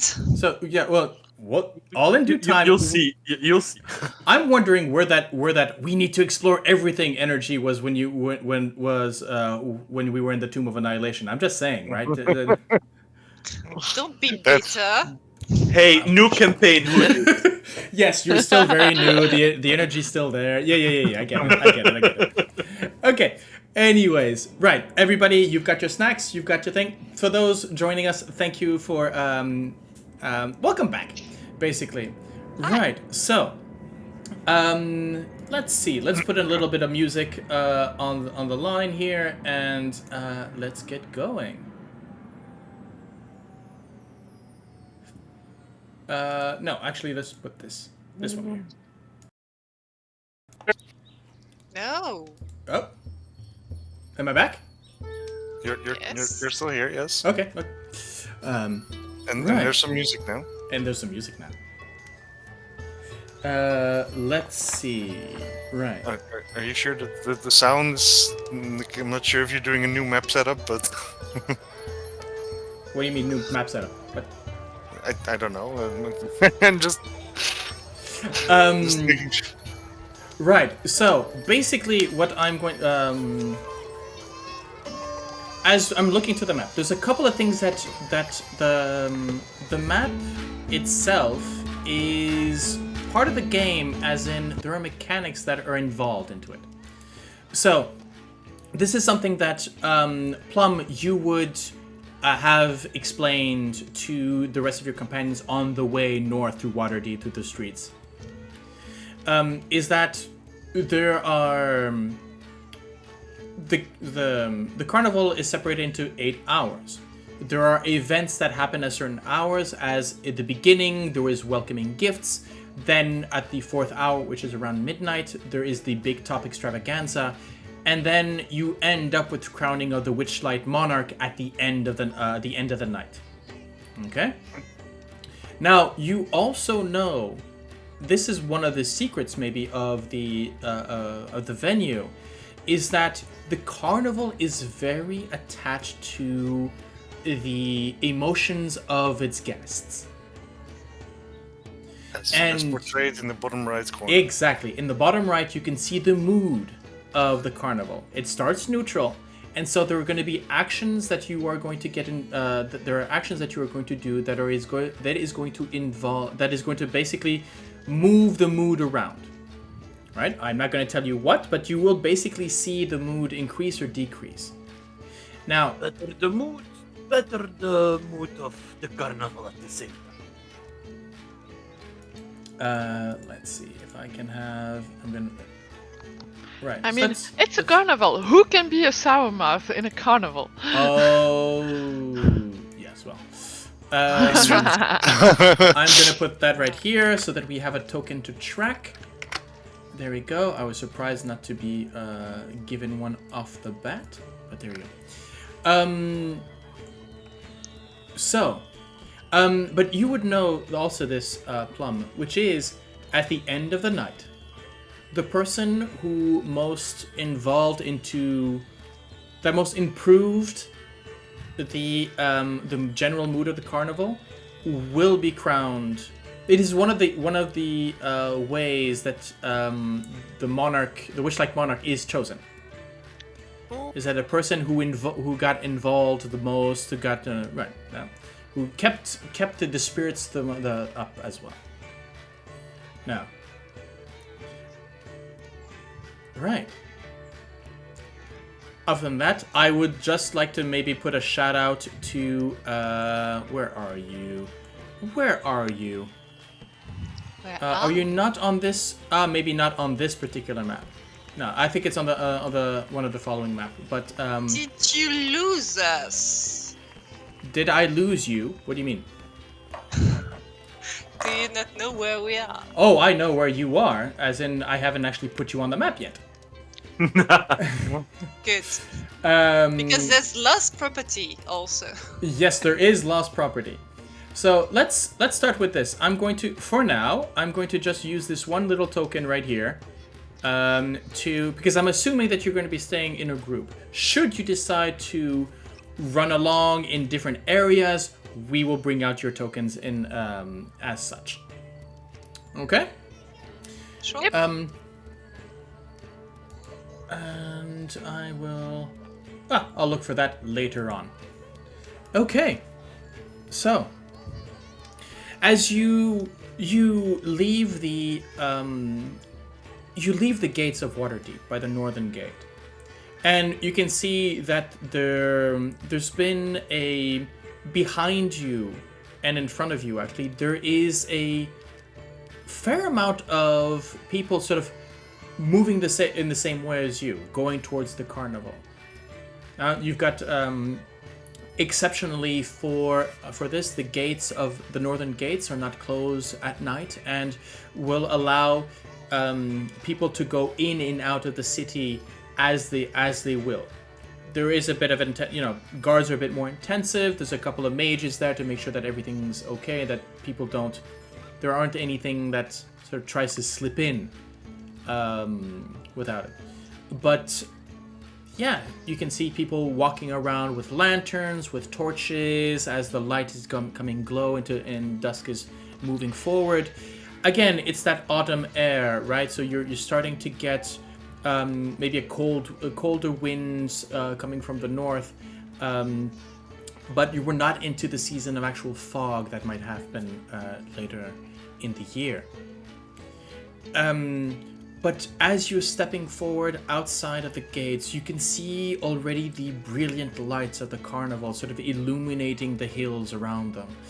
You can see as you are stepping forward, as you're coming just on the edge of it, large bubbles sort of floating mid-air, dancing around with fireflies. The large bubbles containing sometimes people that seem to be pointing at and sort of scrambling about, where you see the bubble sort of moving from side to side as they're trying to control the trajectory. On occasion, you'll see one just pop, and you'll see a family of 3 dwarves sort of start screaming as the bubble pops, and then just slowly float down to the ground behind the tents. The same. High featherfall. Yeah. Well, bubble fall to be precise. Yeah. But all of this is, and yeah, you can see the dragon, sort of large-winged dragonflies, with themselves sort of illuminated wings and stuff moving about the area, and on occasional on that the sort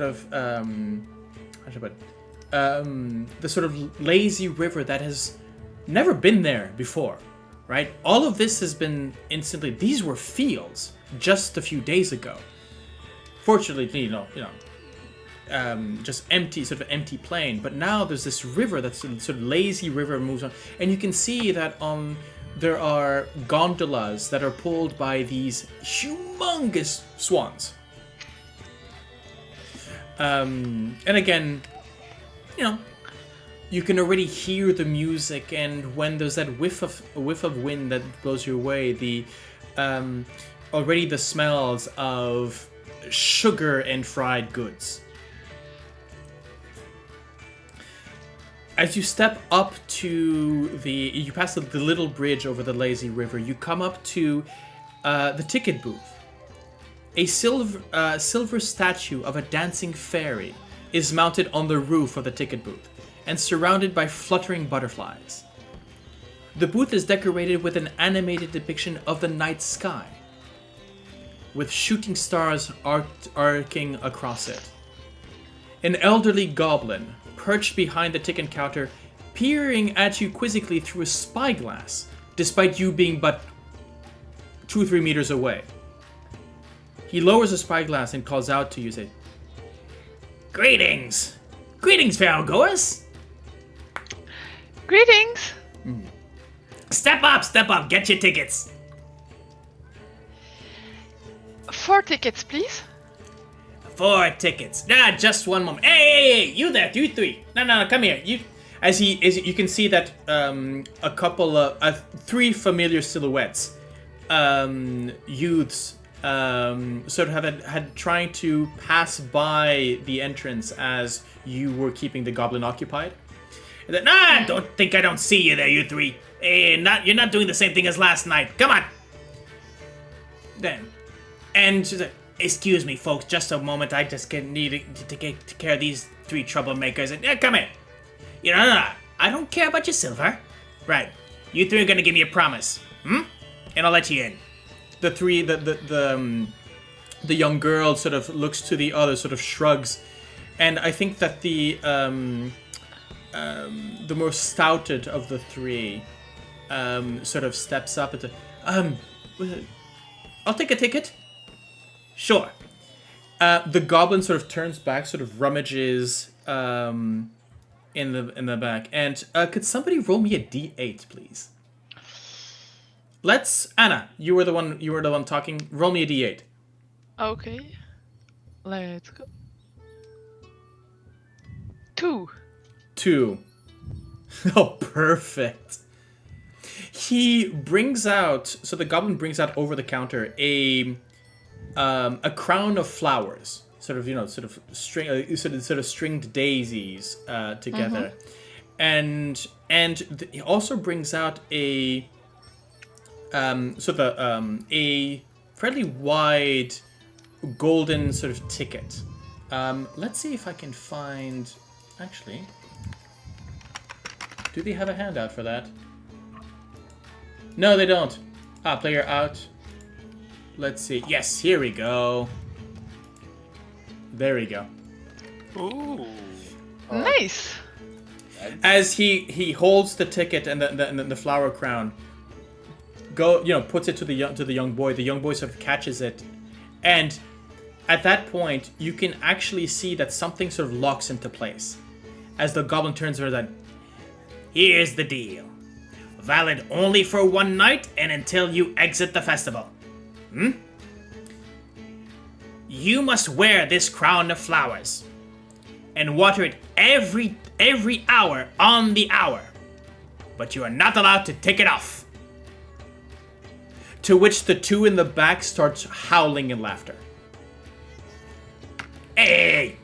I'm gonna say, the kid sort of nods, straightens, sort of takes the ticket, and I think that Plum and Ysdred, you actually see there's that flash of fey magic, where you understand that this is kind of a warlock pact, but again, the contract states just for tonight, entry versus this little ritual. Is anyone looking at Anna and not at the exchange when that happens? Yes. You see Anna briefly tense, prepare herself to intervene, and then has a little smile and relaxes once it's stated. By the way, players, should we just assume that whenever, Emmy, you ask, is anybody watching Anna, that we just assume that Tavaren is? Yes. Okay. Unless stated that otherwise occupied. Okay, Tavaren, I will give you advantage on any perception check to try and figure out where Anna is and what is going on with her. And you can add a +5 to your passive perception when it regards to Anna. Let's just put it that way. Let's just put it on the table. Someone is fangirling. Oh. Fanboying, sorry. Speaking of which, Tavaren, roll me a d8. Let's do it here. That's a 4. Okay. Big ol' 4. I think that next, come on. The tiefling sort of comes up, sort of elbowing his friend about what's gonna happen to me. And again, you have the goblin sort of prints out the ticket, but he doesn't bring out another object. No. And the sort of goblin sort of looks into your into his eyes and says, Yeah, you like to laugh at the end. Here's the deal. Once again, this deal, for entry only, valid until you exit, and for one night only. pulls a ticket. The tiefling sort of grabs it and says, "Huh. You cannot talk about your favorite subject." Plum starts to laugh. The tiefling sort of and there's a snicker. There's a smile of commiseration from the stoutly boy. The crown. Wearing the crown. However, who we know as Nat has a sort of a snicker as the young girl silently sort of smiles and looks at him. There's maybe a sort of an eye roll going, "Oh right, yeah, you got that one. He clocked you right." And Ysdred, let's go for that final D3, D8, please. Yes.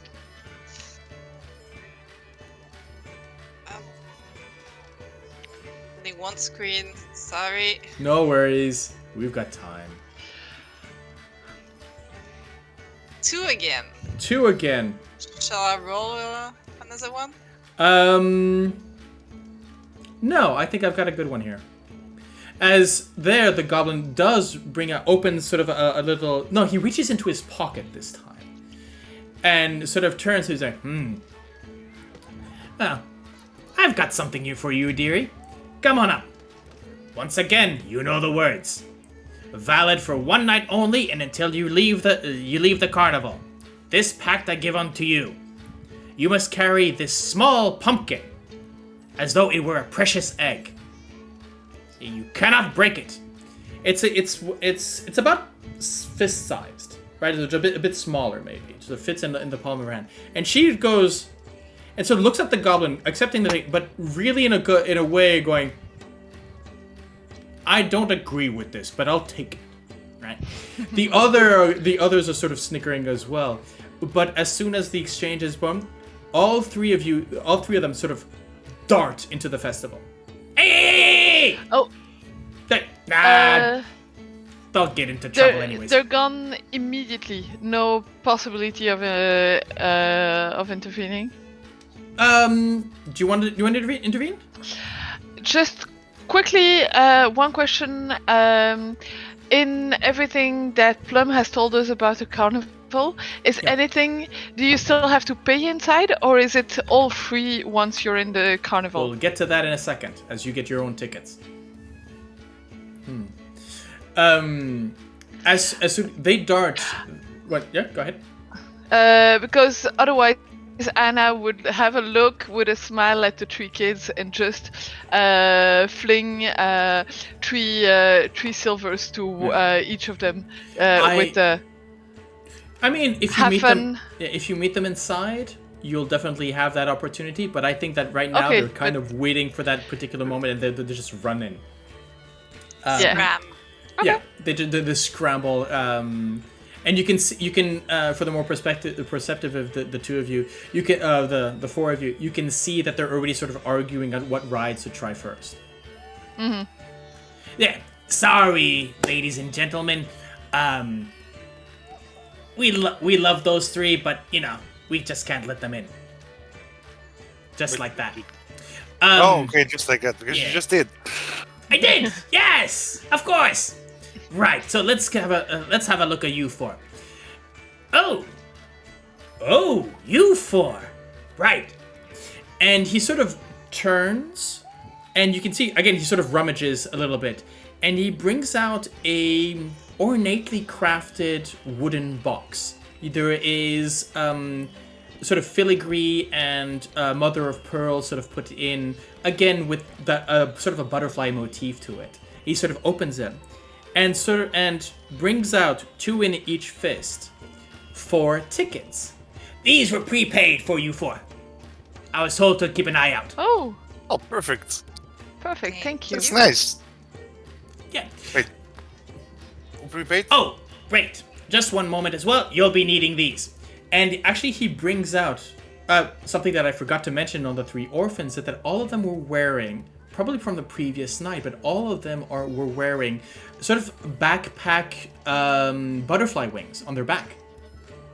Oh. Ooh. And as you look about, everybody inside, including the staff, is wearing these fake butterfly wings, these fake fairy wings. Plum, you know this to be something along the lines of this. Yeah, they've been doing the. This was during. Was this during your time? Maybe. Yeah, I think so. But the idea is that everybody sort of. It's a way to catch people who slip in, right? As in, these wings can only be obtained at the booth. They come with the price of the ticket, but everybody inside is supposed to wear them. It helps to the mood, helps to the ambience, including, by the way, the staff. Everybody's wearing these wings. I believe the only two that do not are Mr. Witch and Mr. Light, who are the owners of the carnival.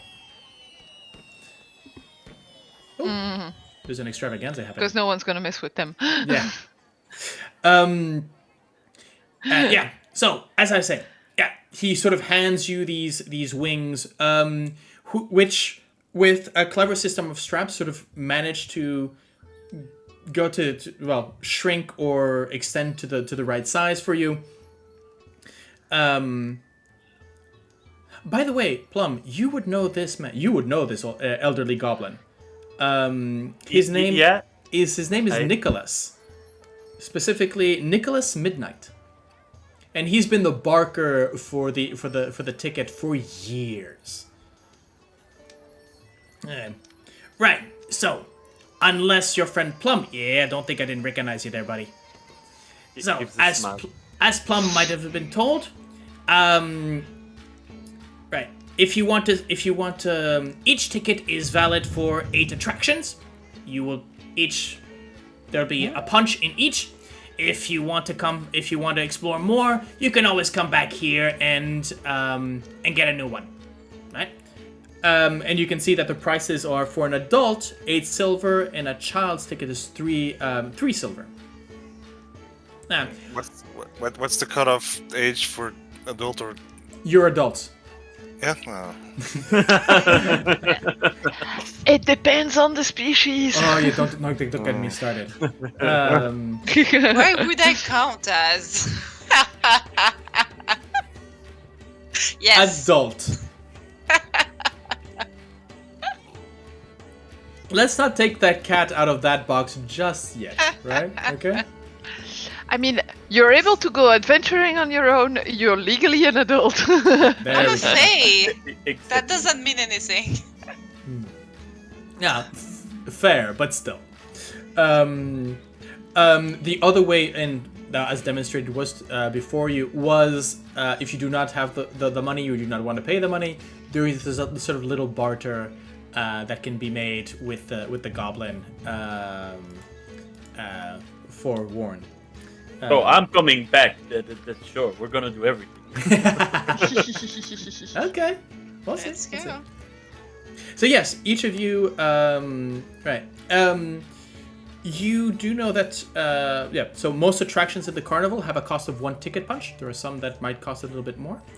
But after the 8 punch, the ticket becomes a worthless keepsake, but keepsake nonetheless.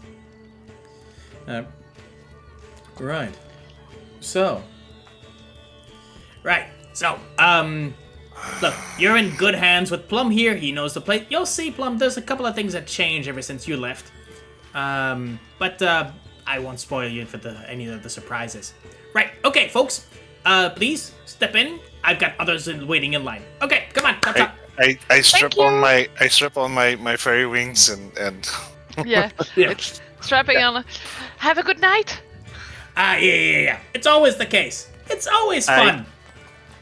I let the other ones go a little bit farther while they're preparing, and I put the wings on, and I look a bit. I give a little sigh, and I'm like, okay.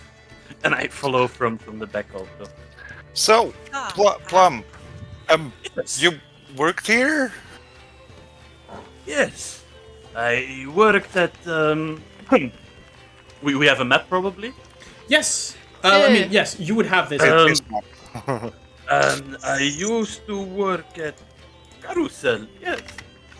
There's a problem with these wings. We cannot fly. I think that's what the bubbles and the dragonflies are for. That's what turning into to animals is good for as well. It's to recognize who has paid and who has not paid, and if someone not paid, well, they're not wearing the wings at the same time. Oh. Plus, I can do it, mate. Wings suits you very well. Why are you so short? Why are you so tall? I don't know. Tavern. Do time. Now, milady, what is the first activity you would like to do? If you want, we can go to the carousel and I can show you the activities that I used to do there, or we can take at our leisure and go on. What is the Calliope? Yes, Okay, that intrigues. What the hell is the Calliope? I don't remember. Okay. Don't worry. I'll get onto that as well. So first of all, as you enter, I mean, you can see that as the third day of the carnival. Wait, let me just do this for a second here.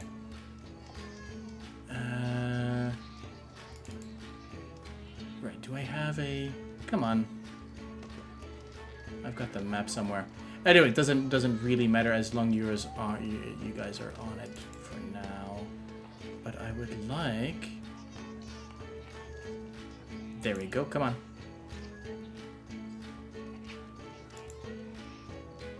Okay, let's let that load up. There we go. Okay, back to the map. As you were entering, there's the first thing that you are greeted just in the middle of the booth, right behind the booth, as you sort of entering, where you can see those I guess the food stands, right, as you're walking through. You can see a 12-foot tall walking tree, garland in golden ribbons, marching down through the thoroughfare. There are emerald clouds that are swirling above the tree and rain down golden spinning sycamore seeds. Fairgoers have sort of gathered around as they're trying to catch the seeds before they hit the ground. And as the seeds gently fall, there is a chatty squirrel that is scampering along the boughs of the tree, handing out dandelions to select passerbys. I actually do have a I should have a handout for them. Here we go. There we go. This is Northwind. You would recognize him. He's an old hand to this. He's been here for a few That years. squirrel did not pay admission. Wow. Is the squirrel actually? Yeah. There's. That's actually a very good question. Oh, by the way, Ysdred. Going backward a bit, it would have been made clear that that Nyx would have to stay outside of the carnival, outside of the perimeter of the. But they do have a couple of the Witchlight hands that are taking care of the horses. They're sort of not necessarily stables, but there's been corrals that have been set up for the animals on which people would have arrived. People are coming by from all over the place. All right. Keep Nixie, but just so you know, I don't see why I cannot take him with me when you have giant dragonflies. Those things are carnival too. Oh, sorry, miss, but it's not necessarily a question of carnivorous or not, though I recognize that particular species. But what I would say is it's more about a space, right? As in, you know, a lot of people, if they start bringing in their pack animals, we're never gonna get anywhere. Plus, we do not want to. We do not want to be held responsible for people not being able to go back home. So we'd rather have the animals corralled outside. Now, exceptions can be made for awakened small animals. He sort of peers at you. What about a hawk?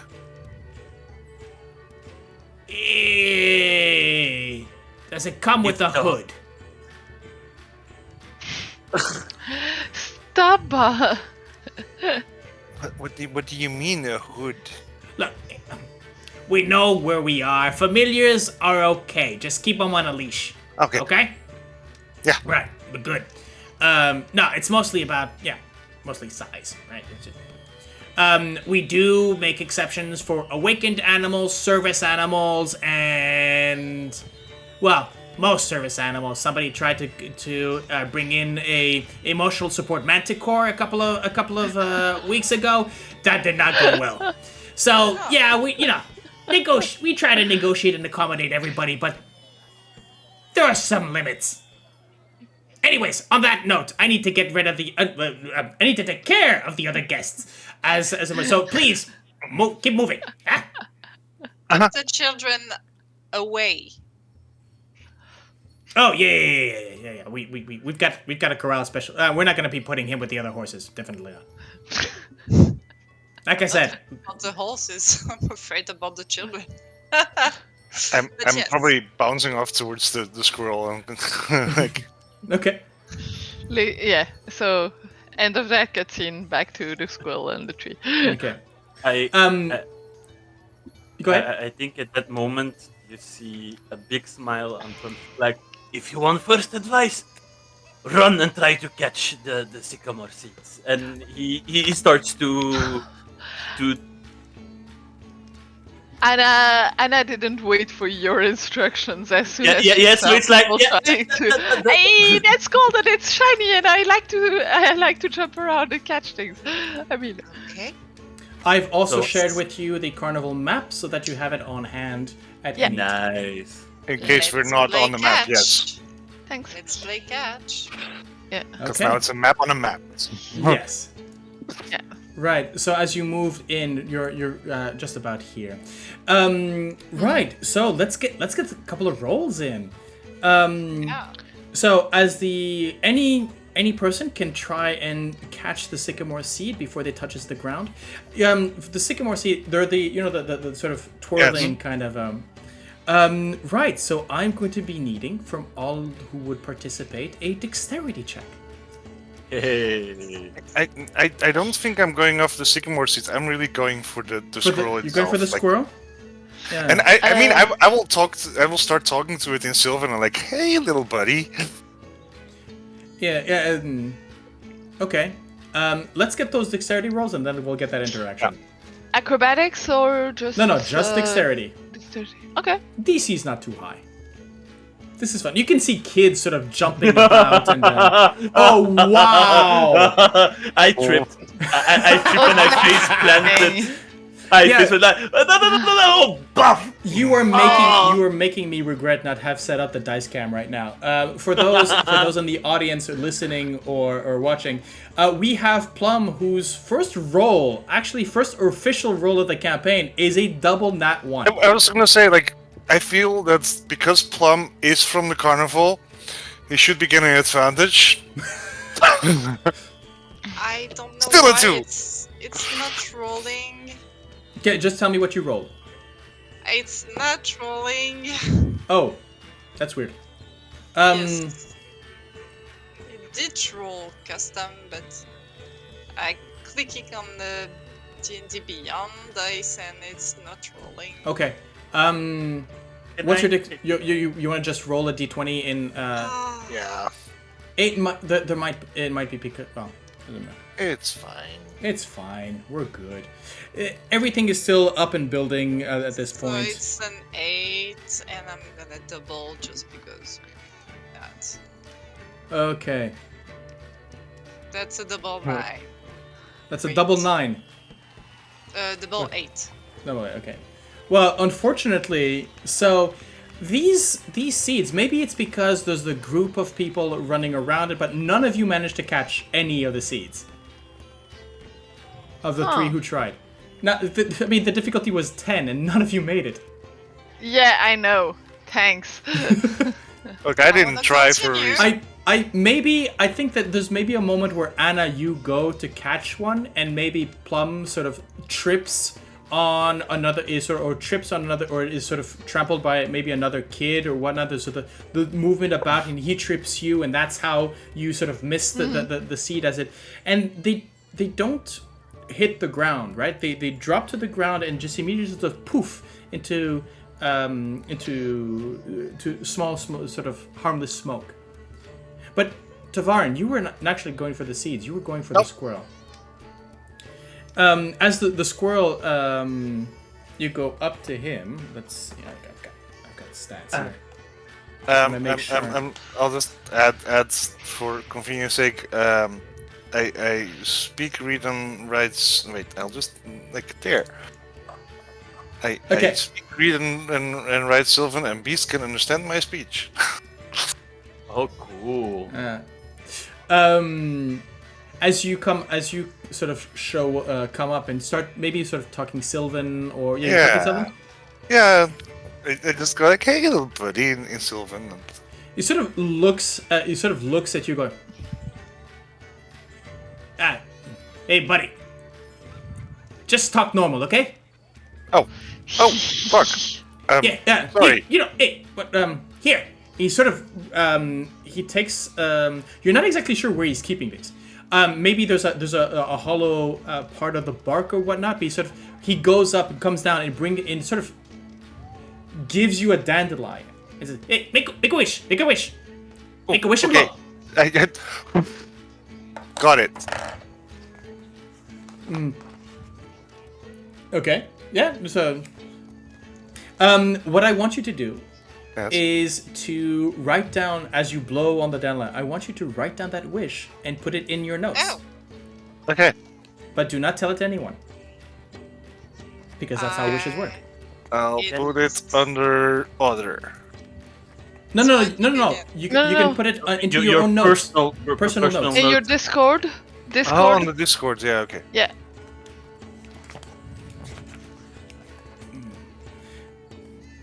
Let's say, there you go. Here we go. Right. Okay. Right. I think that Northwind sees you, Plum, and as he's sort of gesticulating and start almost with his arms making sort of air currents to spread the seeds around and make it a little bit more random and a bit more fun. And he's sort of walking slowly. Good to see you, Plum.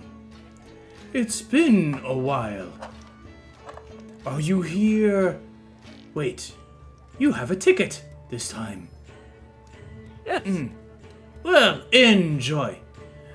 I would like to present you also to my dear friends, Ysdred and Anna, and also Tavaren. Good. We need to keep moving about. But... Ysdred is not paying attention, so she's still straight. Trying to catch on? Just so you know, she's still blocked there. Anna, as soon as she heard Plum talk and introduce her, has a little nod towards Northwind and say, "Nice to meet you." Yeah. Good to meet you as well. If you want to talk, I'm a bit busy now, but I will be later at the Dragonflies ride. You drop by and we can catch up. And as it's sort of moving about, okay, I am going to allow for all of you to make a second attempt Can I? Because I know I'm from the Carnaval and I'm. Oh, yes. So can I assist? Can I assist Anna? Sure. Anna, you Can I assist? The dice are telling me something. I mean, now that Tavaren is not busy talking to squirrels anymore. Oh, Ysdred, you made a dexterity save. Yeah, something along the lines of Anna. Something's wrong about here. The energy is not right. There's a lot of kids moving about. I think you're light on your feet, but too light, and so whenever you try to go and catch something, somebody catches it in front of you. You know what? Tell me. No, Anna is probably distracted and trying to help the kids get theirs. Because she moves out of the way so that the kids could get there first. She's trying to get her own, but she's conscious of the kids and trying to let them get there first. So she's going for the more difficult ones, or she's going for the ones that are just out of her reach, because she doesn't want to spoil the fun for the kids. Okay. Well, all the others, so that'd be Ysdred and Tavaren. Why don't you roll me a d8, please? And we'll see what you get. 8-2. 8-2, okay. A 5. And a 5. Of course it had to be a 5. I like it when you say that. So, Tavaren, as you catch the sycamore seed in your hand, sort of close about it, and you open it. There's just a little sort of puff of sort of pinkish sort of mist, right? Harmless in a sense, but you cannot avoid a sort of little giggle. From now on until the moment you leave the festival, you can add the following personality trait. I am easily amused. I mean, it was already there. Oh, that's so cool. Right. You, Ysdred, as you catch it, you feel sort of something heavy drop into your hands and a slight burning sensation as you open your hands and there's a gold coin. You hear a screech. And it's not a... It's a... Like, it's a banshee scream as she throws him. She throws it and probably her hair is unraveling as she's a bit transformed. Yeah. There's a moment where I'll get you back to you in a second. Yeah. There's a moment where that shriek yells out, and a lot of the kids just go around. There's a moment where everything sort of stops. I'm afraid I am going to, for that reaction, have to reduce the carnival mood by 1. What you want me to do? No, I agree. Like I said, you could have rolled any other number, but yeah. Like, there's nothing else I can do. No. The golden dragon, as in the piece. So water, because water Davian, sort of drops. There's that sort of a glittering. It sort of falls out of your fingers. Anna, you wanted to do something. Yeah, Anna's gonna rush towards Ysdred to make sure that she's okay. Because there was obviously something along a pain reaction or something, so she's just gonna go and make sure that she's okay. She looks like a cat with her fur dress, like, and her arch back, like she looks like she's facing an enemy. Yeah, okay. I'll gently, in no rush, because I don't know you yet, and so I don't know your reactions. Just I'm gonna come closer and say, "Are you okay? Can I help you?" Not touching, but just hovering around. Gold is not good. Not good. She's gonna look down. Oh, Not good. okay. No, no gold. Never. Okay. Do you want gloves? No. I have gloves. No gold. Just No gold. Okay. No gold. Okay. We'll take care of that. Just breathe. You're gonna be good, okay? Take it away, please. I'll pick it up and just put it in my bag in my satchel somewhere that it's not seen anymore. By the way, Ysdred, feel free to convert any gold pieces that you have in your Yeah, inventory to silver. Yes, I have copper and silver and Yeah. gold. I think that her hair, you can see now that she has no neck. That her head is floating around. Yeah. Anna will have a slight widening of the eyes, a little bit of a oh, okay, and go back to making sure that you're okay. the moment passes, and there's enough sort of people around to sort of trying to hype things back up and get that sort of that parade again, with the tree and the squirrel. I think that there's a moment where the squirrel sort of comes down to the bough, it sort of hops a little bit in your direction, Ysdred, and sort of again puts a dandelion towards you, and says, and in common, basically says, with our apologies, we were not aware that one such as you would be in our path. We truly apologize. This given in hopes of friendship.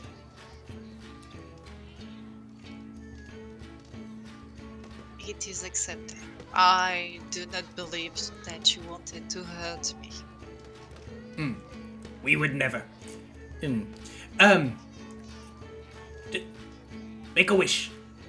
And sort of scrambles back to Northwind, who's sort of again sort of doing that sort of move as he's passing his hand through the boughs, and more seeds sort of fall. And you can see that there are others that, again, there's that sort of giggling. For some others, you can see sort of open their hands and go, and something shiny goes to their teeth, right? As they bite and try and figure out if the coins are real or not, and they're very much real coins, for now. Fairy gold is a fickle thing. Right. As you do you want to move in further?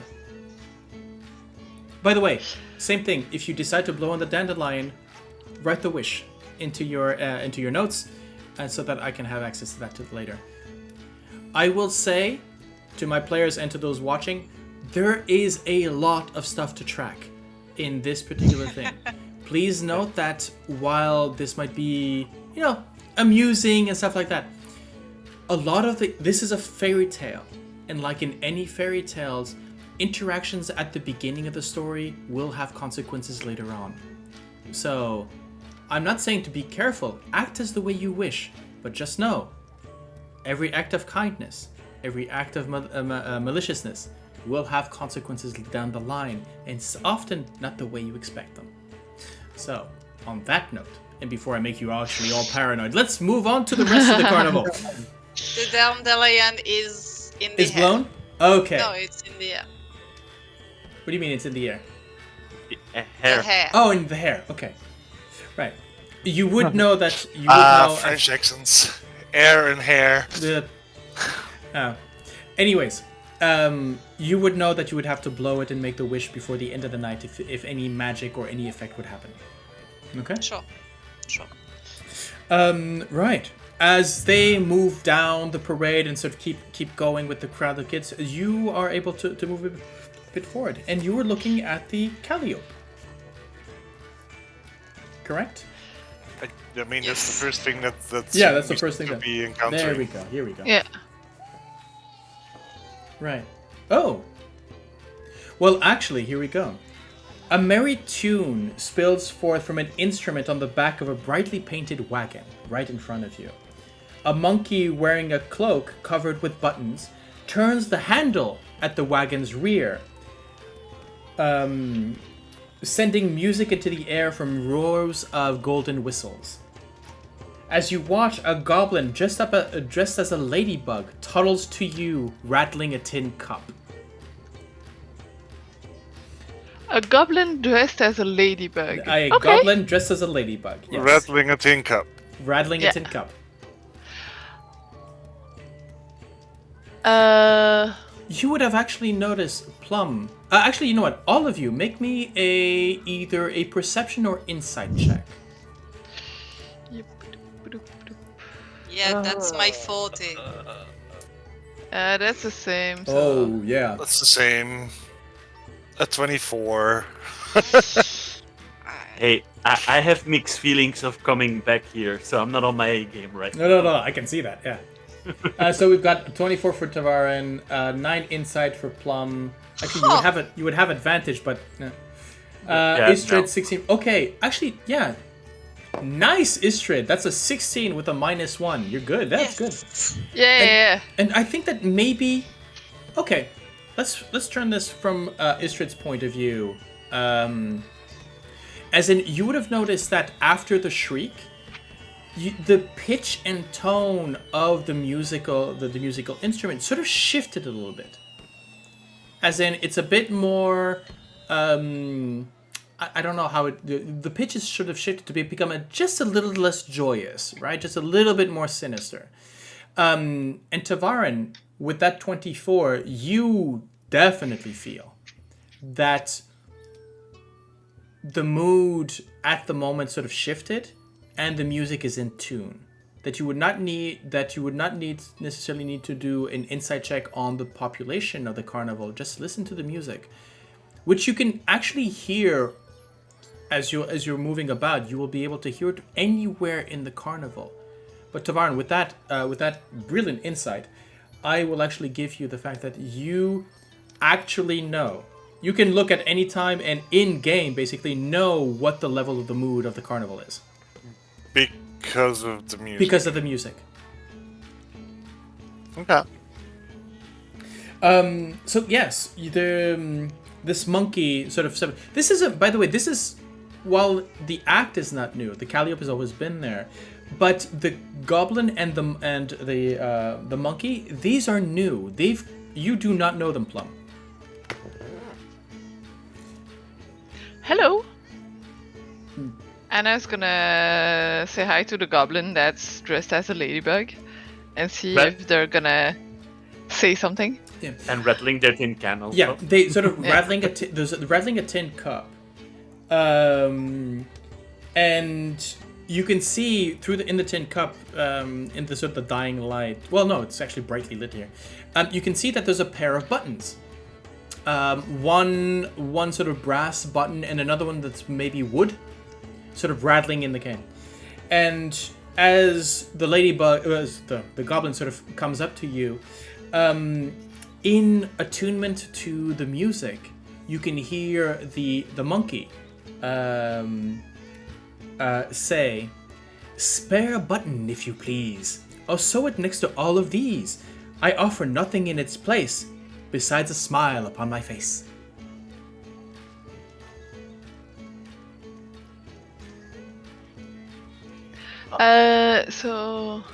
And when he says spare a button or sew it, is there a place with all buttons sewn on the wall or something? Yeah, no, as in he has a cloak. He's wearing a cloak with all buttons, sort of hundreds of buttons sort of sewn into the cloak on the outside and on the inside.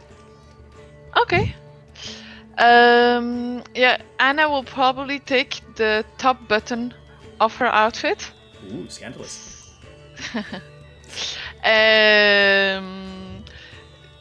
With a quick movement of either wait a minute. Can I technically not. Oh, a non-magical trinket. She will probably make a very small blade appear with her prestidigitation to cut off the button. Okay. And ask, will you sew it, or do you want me to do it? The goblin sort of looks at you with the tin cup, turns, and sort of almost like a marmoset, like a this is a goblin, but he sort of acts the way that a young small monkey would be, and so tries to start climbing up on you, sort of hanging, banging the cup. Okay, so I'll just drop wanna- it. If I understand, I'll. It's an ornate button, probably with the Thunderstaff stamp on it. As soon as the button sort of hits the cup, you hear a sort of there's a sort of a chime kind of sound, and you can now see as you look at the monkey, you can see he sort of shakes and there's a wide grin, and you can see that just shining on the shoulder is that one button that you've just given. Okay, yeah. By the way, could you please put in your notes that you've given a button to you've given a button to Ernest. And again, the monkey sort of turning the wheel, sort of again, sort of picks up his hat and salutes in a thank and keeps moving along. And the goblin moves to the next of you. Is there anybody else who wants to offer a button? Yes. Yeah, Yes, I will. yes. Everybody? Yes. Okay. So, describe me your buttons. Ysdred is probably Mother of Pearls. I And, like it, yeah. And she will, with her nails, just pop it from. She probably has a couple buttons on each of her sleeves, and pick one.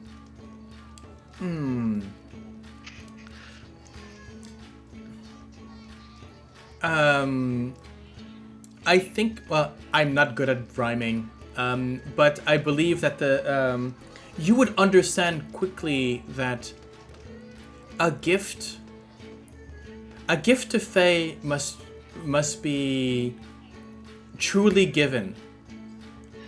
So, Must and be that for sincere. that you cannot ask him to choose in a way.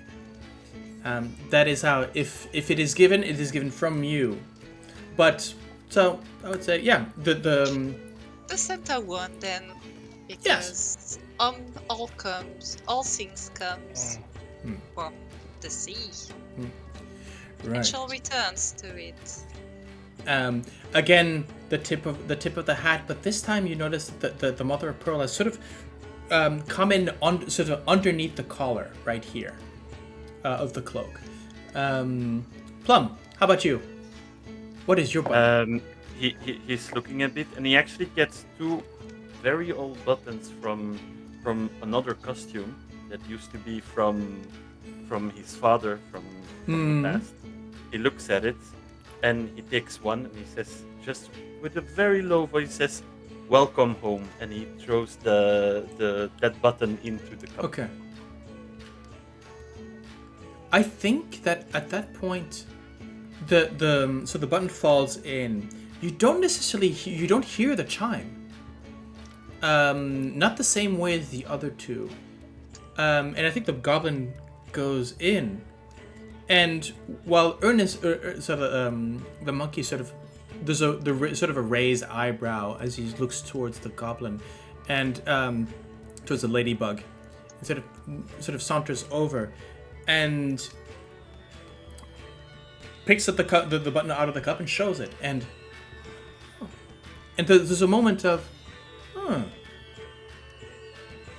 and again, wide smile. But you have with the sort of his fingers, he goes in, picks up, and basically puts it into to an inside pocket of the cloak. And again, tip of the hat and that great big monkey smile. How about you, Tavaren? Are you involved in this? Yes. Okay. Tavaren takes. He's got 4 wooden buttons on his cloak, and he takes like the third one, like snips it off, and then actually probably addresses the monkey in Sylvan again. Like, do I give it to you or to the goblin? I'll answer in Sylvan. I think you need to give it to the goblin, you know. I think it's. I think the monk. Is it the monkey sort of just goes up. Any will do, pal. In common.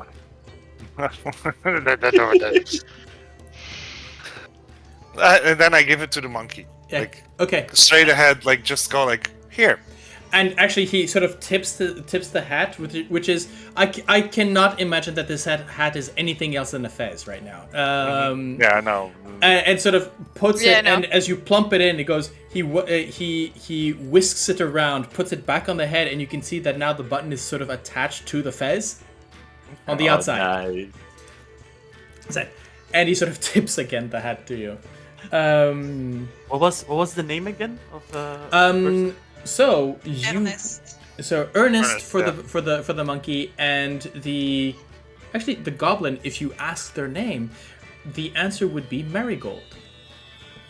Oh, that's lovely. Marigold the goblin in a in a ladybug outfit. That is so cool. Okay. Yes. Right. So all four of you, you may mark down that you've given a button. So, as we've actually, I'm looking here at the time because while the Fae and time, well, we know that for Fae, time is soup. But before I would ask Adrian, what would be the next attraction that you would want to go to? Which attraction would you explore? I look at everyone. Well, everything is very good. So Anna would be strongly attracted to the dragonfly rides. Mm-hmm. However, she would also want to try the carousel because Plum talked about it. So she wants to just recognize that Plum has worked there and that he's certainly wanting to go there. So those are the two options for Anna. Okay. How about the Ysdred others? was more attracted to the Pixie Kingdom and the Bubble Pop Teapot, but going to the carousel is also fine with her, so she can find a bit more about her companions. Tavaren, do you have an opinion? also. Tavaren, do you have an opinion? Tavaren is leaning towards the snail racing, the Pixie Kingdom, and the Dragonfly rides. Okay. Well, you know what? Let's leave that final decision, at least for next time. As I think that right now it's a good place, as you made your first steps within the carnival and you're starting to explore, to stop for tonight. Don't worry, folks, if you've been watching so far, we've scheduled a fairly quick session. Well, we're going to be playing quickly, so yeah. We're gone, but not for long. We're gone for not for long. We are back. It's been a summer. It's been a summer. Been a while. So, yeah, I would like, as you know, if you know the channel, the thank yous come in threes. I would like to thank for Emmy, not Heinrich, Plum, Yannick, and Gabby for this new campaign. I think this is gonna be fun. I'm really liking your characters, and we have a lot to discover about them. So thank you for taking this wild ride beyond the Witchlight with me, and for the next couple of months and beyond. We'll see. For you watching, I hope that this is a good palate cleanser with all the grime and grind that we've been having lately, and we hope that you join us for episode 2 and beyond of Lost Things: A While Beyond the Witchlight story. Thank you, and goodbye. See you soon.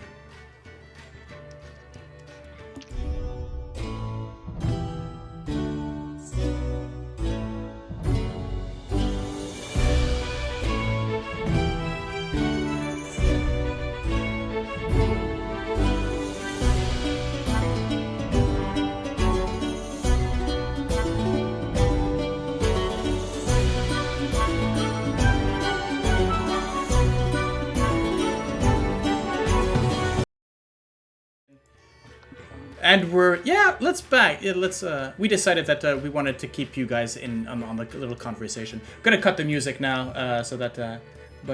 Yes, I had quite the pleasure in whenever Tavaren would go up to a small animal and talk Sylvan and say, "Look what I can do as a druid." The animal would say, "What you talking about, buddy?" I'm walking here. Yeah, I'm working here. Yeah. So how are we feeling about the first steps in the carnival? And I mean, I like the energy. like you Yeah. mean the downing energy going towards nightmare. It went back up. it went back up. Yes, it went back up. It decided that Plum giving one of his father's buttons was something yeah. So I'll be doing that. Maybe rolling dice on my end to know, does it go up? Does it go down? Does it go really up? So there's plenty of opportunities to move that thing up and down. So yeah, it's going to be it's interesting. Back to neutral.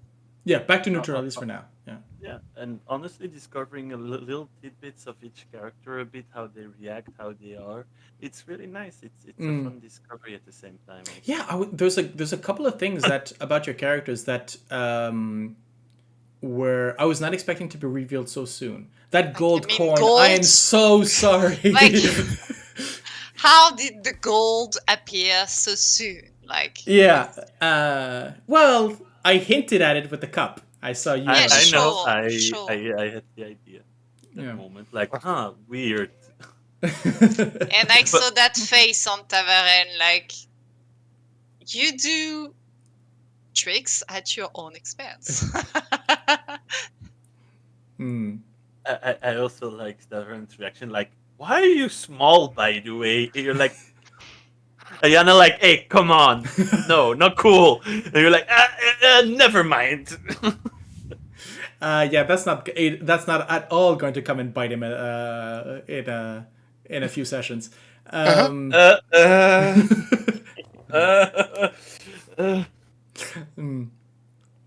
No, but it's cool. It's like I had certain vibes from the drawings, but you surpassed my expectation of that completely. So you like mentally you see me in the corner like, yes, this is cool. Yes, this is fun. Yes.